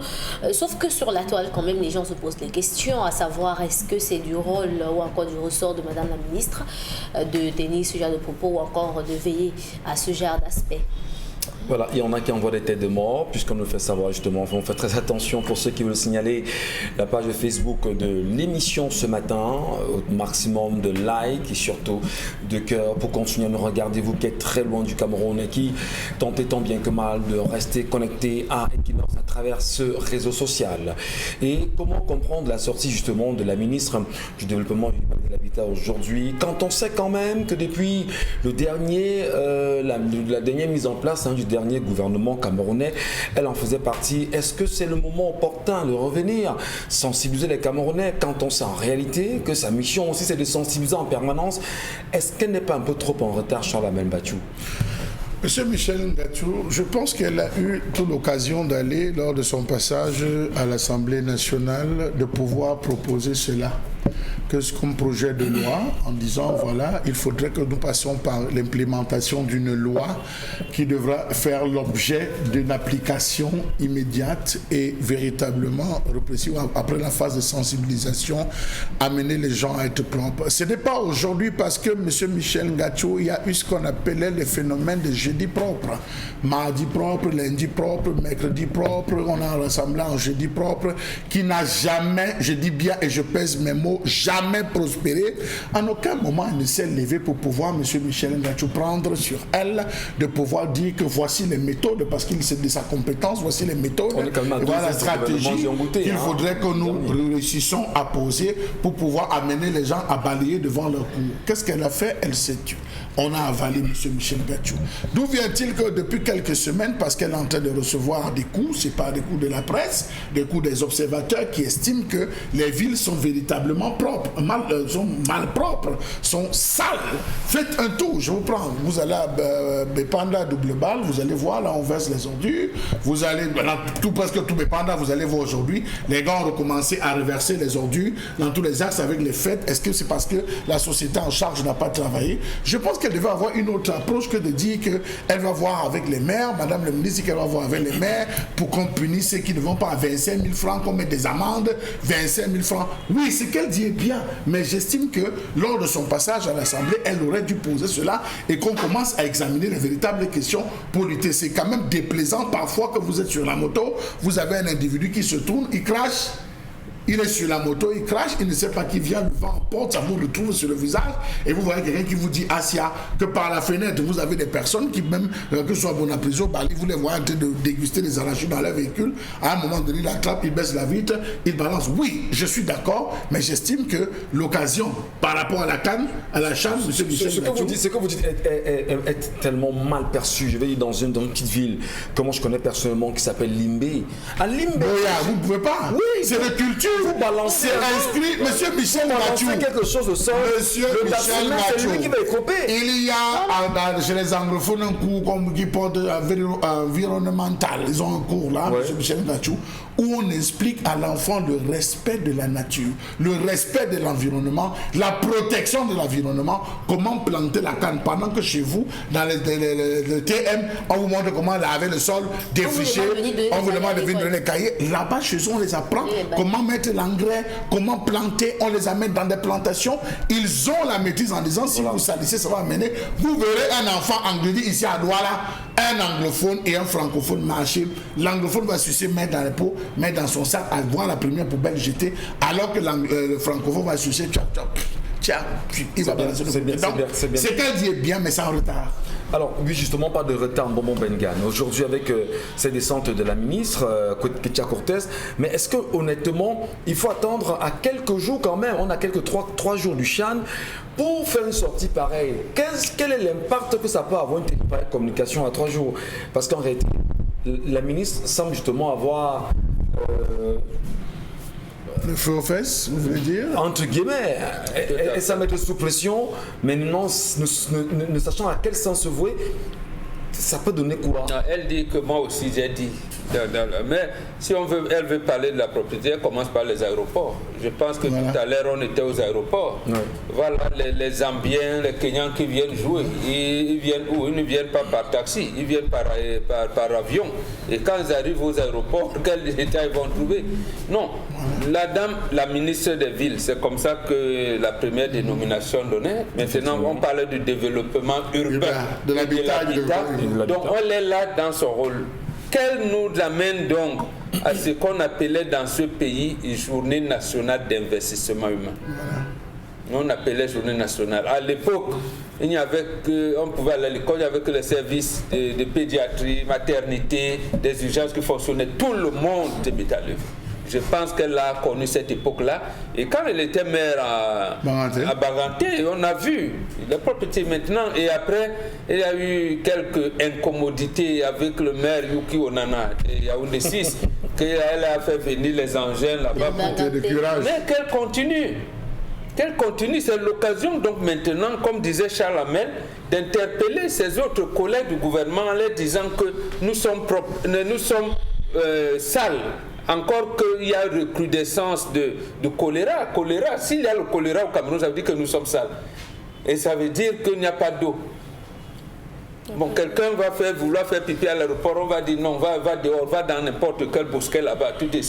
Tu finis donc de faire pipi. Ça veut dire que la ministre en même temps a loupé le coach, les endroits même où elle devrait se focaliser. Elle a du pain sur la planche. Je vous dis, quand elle venait, elle n'avait pas encore fait une semaine à Yaoundé. Elle a fait monter les engins pour dire à Yoko Nana que non, dis donc tu es sale. Je ne sais pas où on s'en est. C'était sur la fête et Nkolmé 5 qu'il faut dire. Nkolmé, ça n'a pas changé. Nkolmé, elle est bien massée au Carrefour. Même en Nkolmé, ça n'a pas changé. Mais au moins, elle a fait quelque chose. Qu'elle continue, qu'elle mobilise aussi les autres. Même quand le corps médical nous dit prévenir vaut mieux que guérir. Qu'est-ce qu'il y a là? Le maître mot dans ça, c'est la propriété. Mais comment le gouvernement nous a rendu sales? Est-ce qu'eux-mêmes ramassent les ordures? Quand les bacs à ordures sont dans nous, tout est là. Bon, à chaque intersection, il devait avoir au moins, au minimum, les petits comment on appelle, poubelles, les petits bacs à ordures. Les Camerounais volent ces bacs. Non, monsieur Michel. Les Camerounais volent ces bacs. Monsieur Michel, vous avez c'est un argument nul. J'ai dit c'est un argument nul. Au Rwanda, monsieur, c'est nul. Vous avez des caméras. Vous avez des caméras de surveillance. Vous, le gouvernement, les moyens, monsieur Michel. Arrêtez de dire que les gens volent et ceci. On peut même faire ces bacs en les faisant fondre ou alors mettant incrustés avec des chaînes dans le béton. On peut le faire. On vient d'enlever les cadenas, la fermeture. On peut vider. Arrêtez de dire que les Camerounais, c'est cet argument que vous donnez à ces gens, ça les aide. Non, écoutez. Non, ils doivent investir, monsieur Michel. Vous avez vu ce qui s'est passé en Algérie? Quand il y avait révolution en Algérie, pendant que les Algériens manifestent, il y en a qui sont derrière avec les sacs poubelles. Les sacs poubelles. Ils savent que les gens sont en train qui manifestent là. Bouteflika à gauche, Bouteflika doit partir. Ils boivent l'eau, ils jettent, les autres viennent derrière, ils ramassent, ils jettent dans les sacs poubelles. C'est une culture, on l'avait au Cameroun, cher ami. On l'avait les routes. On avait ça au Cameroun. Il a parlé des anglophones, sont restés avec cette culture-là. Et pourquoi le désordre est ici? C'est parce qu'on a vidé les matières essentielles dans le système éducatif camerounais. Et ça démontre véritablement que le gouvernement a lamentablement échoué. Bob aura bien fait de dire qu'elle appelle ses collègues, qu'on restitue, qu'on commence à réintroduire dans les cours. Vous pouvez maternelle. Il y a les rues de la joie partout, même à Bonanjo. Voilà. Ça fait mal. Vous faites comment? Les rues de la joie. Vous êtes passé à la rue de la joie. Monsieur Michel Gatchou, vous êtes passé à la rue de la joie. Les marchés partout. Vous devez voir, chaque matin, quand les gars finissent de boire, on amasse. Et les papiers hygiéniques, les préservatifs, passez à la rue de la joie. Ouais. Ça ressemble à quoi, monsieur Michel Gatchou? D'accord. Alors, ça fait très mal passer Dominique. Que ce soit Bonamou Sadi, c'est le même désordre qu'on voit. Le gouvernement a du pain sur la planche, à commencer par elle qui est chargée des Mais il y a surtout le pont Bonabasem à Douala. Vraiment, il faut le dire. C'est énervant qu'à quelques jours des fêtes de fin d'année, on choisisse de venir mettre du pavé sur un tronçon routier de. C'est 1 km, c'est moins de 500 mètres. 1 km. C'est 500 mètres. Pendant 20 jours. Incroyable. 20 jours, mais c'est inachevé. Pendant 20 jours. Ce matin, comme nous le disions, on se rend compte qu'à ce niveau précisément, ceux qui ont gagné ce marché choisissent de venir au travail le matin, comme vous et moi. À 8h, à 15h c'est parti. Il y a des bouchons en non plus finis à cet endroit. Et ce qui est curieux, c'est que il y a un policier, dommage, il faut saluer la police quand c'est bien fait.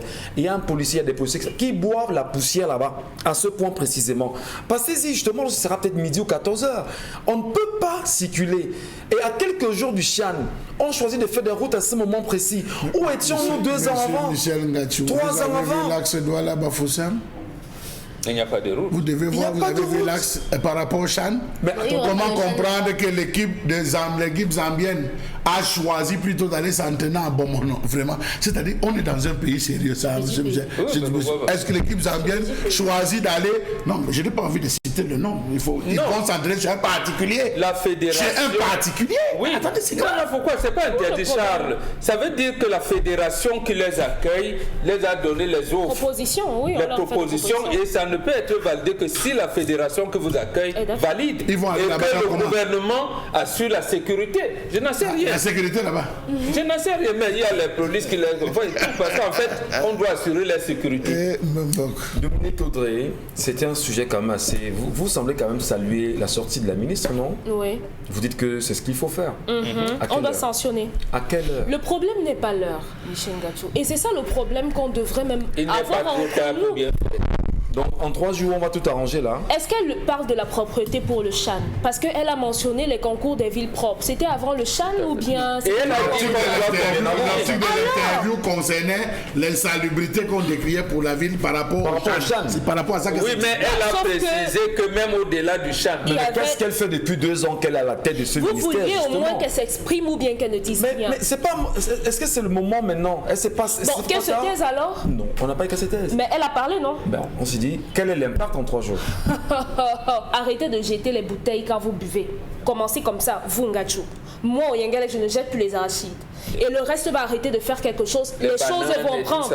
Les choses vont prendre. J'ai retenu qu'on a mentionné, ou c'est sur la toile, que est-ce à dire que le noir est sale? C'est quoi ce problème aujourd'hui que lorsqu'on veut faire un reproche aux Africains, c'est qu'on dit que on a dit que le noir est, on a dit que le noir est. Est-ce que nos rues sont propres? Qui jette la saleté? Moi, je veux répondre, les francophones sont sales parce que les anglophones... Est-ce que ce sont les blancs qui viennent salir vos rues? Ce sont les blancs qui mangent les arachides? On a vidé les contenus de l'école, on a vidé les contenus. Quand vous demandez à un gars que vous ne jetez pas, pourquoi tu jettes? Il dit que si je ne jette pas, Isaac Kamara travaille. Les gars là vont nettoyer. Effectivement. Je vous donne les exemples, ce n'est pas pour valider, mais c'est pour dire qu'il faudrait reconquérir, rééduquer les Camerounais. Ce n'est pas en 3 jours qu'on va les rééduquer. Donc on laisse alors. Parce que vous voulez que les ministres fassent des choses. Aujourd'hui, donc même si on peut reprocher tout ce qu'on veut, moi je suis d'accord, je suis content qu'ils disent qu'on va sanctionner des gens qui jettent. Et c'est bien qu'on sanctionne des gens qui vont jeter. On peut même renforcer la police municipale. Oui. Si quelqu'un dans un taxi zèle des plusieurs de bananes, on suit, on le retire du taxi, paye une amende et il balaie. Ça se passe comme ça à Boya. Et ça marche, non? Et ça marche là-bas. Pourquoi on ne le ferait pas ici? Pour cela, il faudrait que sur tous les axes routiers, les axes lourds, les boulevards, qu'il y ait des agents de la police municipale. Est-ce que la police municipale ou les polices municipales ont les moyens de leur politique pour le faire? Si ça l'amène, le gouvernement a lancé ce qu'on appelle le recrutement de volontaires pour le Chan. On peut leur donner cette attribution-là. Oui. On les place dans les principaux artères, vérifier tout. Et maintenant, on jette les ordures, eux-mêmes les gens qui vendent n'importe quoi, on les chasse, c'est normal. Et maintenant, on maintient cette pression, puisque la CAN c'est jusqu'au 7 février, je pense, le 11 février. Après, jusque-là, on maintient cette logique. Jusqu'à ce que les Camerounais soient... Demander à avoir un pays propre n'est pas simplement le propre du mine de son fer. rôle. Hein, donc ça veut dire que le ministre des Finances ne pourra pas vous dire aussi qu'il a fait une descente, il a vu que c'était sale. Bon, attendons de voir. Consti Lamine, bonjour. Il est avec nous, Consti. Son micro, ça va? C'est bon? C'est bon, Michel. Merci. Vous avez... Bien entendu, je suis avec le deuxième produit de la journée. C'est un complément alimentaire que vous connaissez déjà très bien. Et je vous le rappelle encore une fois de plus ce matin qu'il est important, surtout en cette début d'année, de commencer déjà à se prévenir contre les maladies. Il faudrait déjà stabiliser sa tension, son taux de cholestérol, mais également se prévenir contre les AVC. Et le seul moyen qui nous permet aujourd'hui d'être à l'abri de toutes ces maladies, c'est la consommation régulière des compléments alimentaires, pas n'importe lequel, le Van Bio Oméga 3 qui est un complément alimentaire de laboratoire Cedorex. Ce complément alimentaire que je présente de temps en temps sur les antennes Equinox Radio-Télévision permet de nous réduire les complications du diabète. Le Van Bio Oméga 3, encore appelé Fish Oil, huile de poisson, permet également de stabiliser notre taux, c'est-à-dire notre tension. Ça permet également de réguler le taux de cholestérol dans le sang, mais également d'assouplir nos articulations. Vous avez les problèmes de crampes, les problèmes de rhumatisme. Il est important, chers téléspectateurs, de consommer régulièrement le Van Bio Oméga 3. Oui, je dis bien, c'est une gélule par jour pendant le repas, ce complément alimentaire. C'est une gélule par jour pendant le repas. Et vous l'avez en ce moment jusqu'au 23 janvier 2020 à 5 500 francs. La boîte de 30 gélules, je dis bien 5 500 francs est le prix à débourser jusqu'au 23 janvier 2021 au lieu de 6 000 francs qui est le prix de promotion. Alors profitez de cette double réduction pour avoir une boîte de Van Bio Oméga 3 à 5 500 francs. Et je conseille à tous nos téléspectateurs, c'est le moment d'acheter assez, mais également pour offrir aux parents, aux amis, aux connaissances. On peut le faire parce qu'un cadeau, eh bien, c'est bien, mais un cadeau venant bien sûr d'un complément alimentaire, c'est encore mieux, étant donné que c'est le Van Bio Oméga 3. Vous l'avez à 5 500 francs jusqu'au 23 janvier 2021. À côté, bien sûr, du Van Bio Oméga 3, on parle toujours de notre Van de cette fois, c'est un lait de toilette. Ce lait de toilette permet d'embellir, de protéger et de nourrir la peau des diabétiques. C'est un lait de toilette uniquement pour les diabétiques. Vous l'avez au magasin 1001 tapis à 6 000 francs, votre lait de toilette. Donc, plus besoin d'utiliser n'importe quel lait de toilette, chers diabétiques. Vous avez un lait de toilette uniquement pour vous qui est en vente au magasin 1001 tapis, c'est à Douala au Cameroun. Les modalités de livraison pour ceux qui ont besoin de commander un article au concept Salaka. Vous n'êtes pas à Douala, alors les numéros de téléphone vous les avez. Appelez directement le magasin 1001 tapis et passez votre commande. Nous livrons dans tout le Cameroun et dans certains pays africains. Je rappelle que le concept Salaka, c'est la qualité au meilleur prix. Donc relevez le numéro de téléphone et passez votre commande dès à présent. Que ce soit le Van Bio Oméga 3 qui coûte 5 500 francs jusqu'au 23 janvier 2021, Van Bio Lotion, Van Bio Détox, Van Bio Gastro et même les autres produits du concept Salaka. Merci et bon début de semaine à tous les téléspectateurs de cette émission et surtout à tous les clients du concept Salaka. Merci beaucoup Consti Lamine, merci infiniment. Nous allons terminer cette émission en saluant l'armée camerounaise, notamment l'armée des laits, effectivement, l'armée des laits je pense bien, ou l'armée marine si je me trompe, oui. Après le décès du lieutenant-colonel Hervé Akam, l'armée marine, oui, lieutenant-colonel Akamtsene Hervé, qui est mort d'une façon assez incompréhensible aujourd'hui. Nous adressons justement tout le soutien à ceux qui l'ont connu. Le lieutenant, nous l'appelions affectueusement Capi ou encore commandant Akamtsene Hervé aujourd'hui. C'est une douleur quand même assez dure pour ceux qui l'ont connu. Et bien de choses à vous là-bas dans le corps de la marine. N'oubliez jamais, madame, monsieur, si vous ne faites pas la politique va vous faire. Et quoi qu'il en soit, tenons le cap ensemble. Le Cameroun nous appartient. Et ensemble, on doit le reconstruire. Rendez-vous demain, 10h. Pardon ?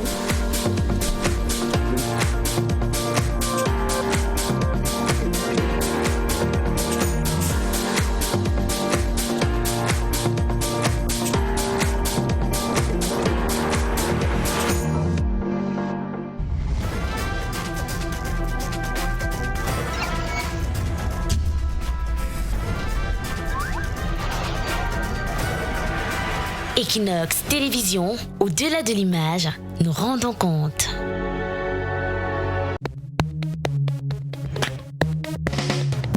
Vous les attendiez, elles sont là. Les lifeuses débarquent. Coco Emilia, la force tranquille, Emma Loès, la lionne, Sui Fatem, la petite princesse et la redoutable Nathalie Koa.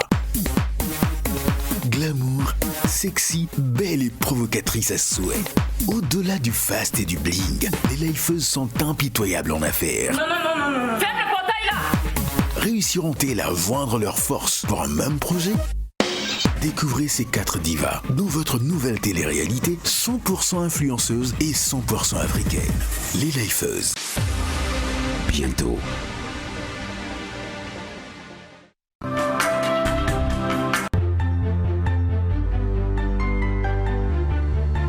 Parfois, l'autre te dit que tu acceptes ça, pourquoi je ne peux pas accepter ça? Maman, il ne peut pas me faire ça. Machin, tout ça, ça te donne encore quand il revient le soir. Vous voyez, c'est ça, les amis ne donnent pas. Moi, j'avais affaire à une dame aussi à côté de moi quand je partais. Pourquoi il te fait ça? Pourquoi papa? Donc, je ne partais pas. Pourtant, j'avais une grande coupure quand j'allais vers elle. Quand j'allais là, vraiment, elle est là. C'est grâce à elle que je suis dans mon mariage. Le divorce n'est toujours pas la solution. C'est un peu comme fuir ces problèmes. Si par exemple, vous vous retrouvez dans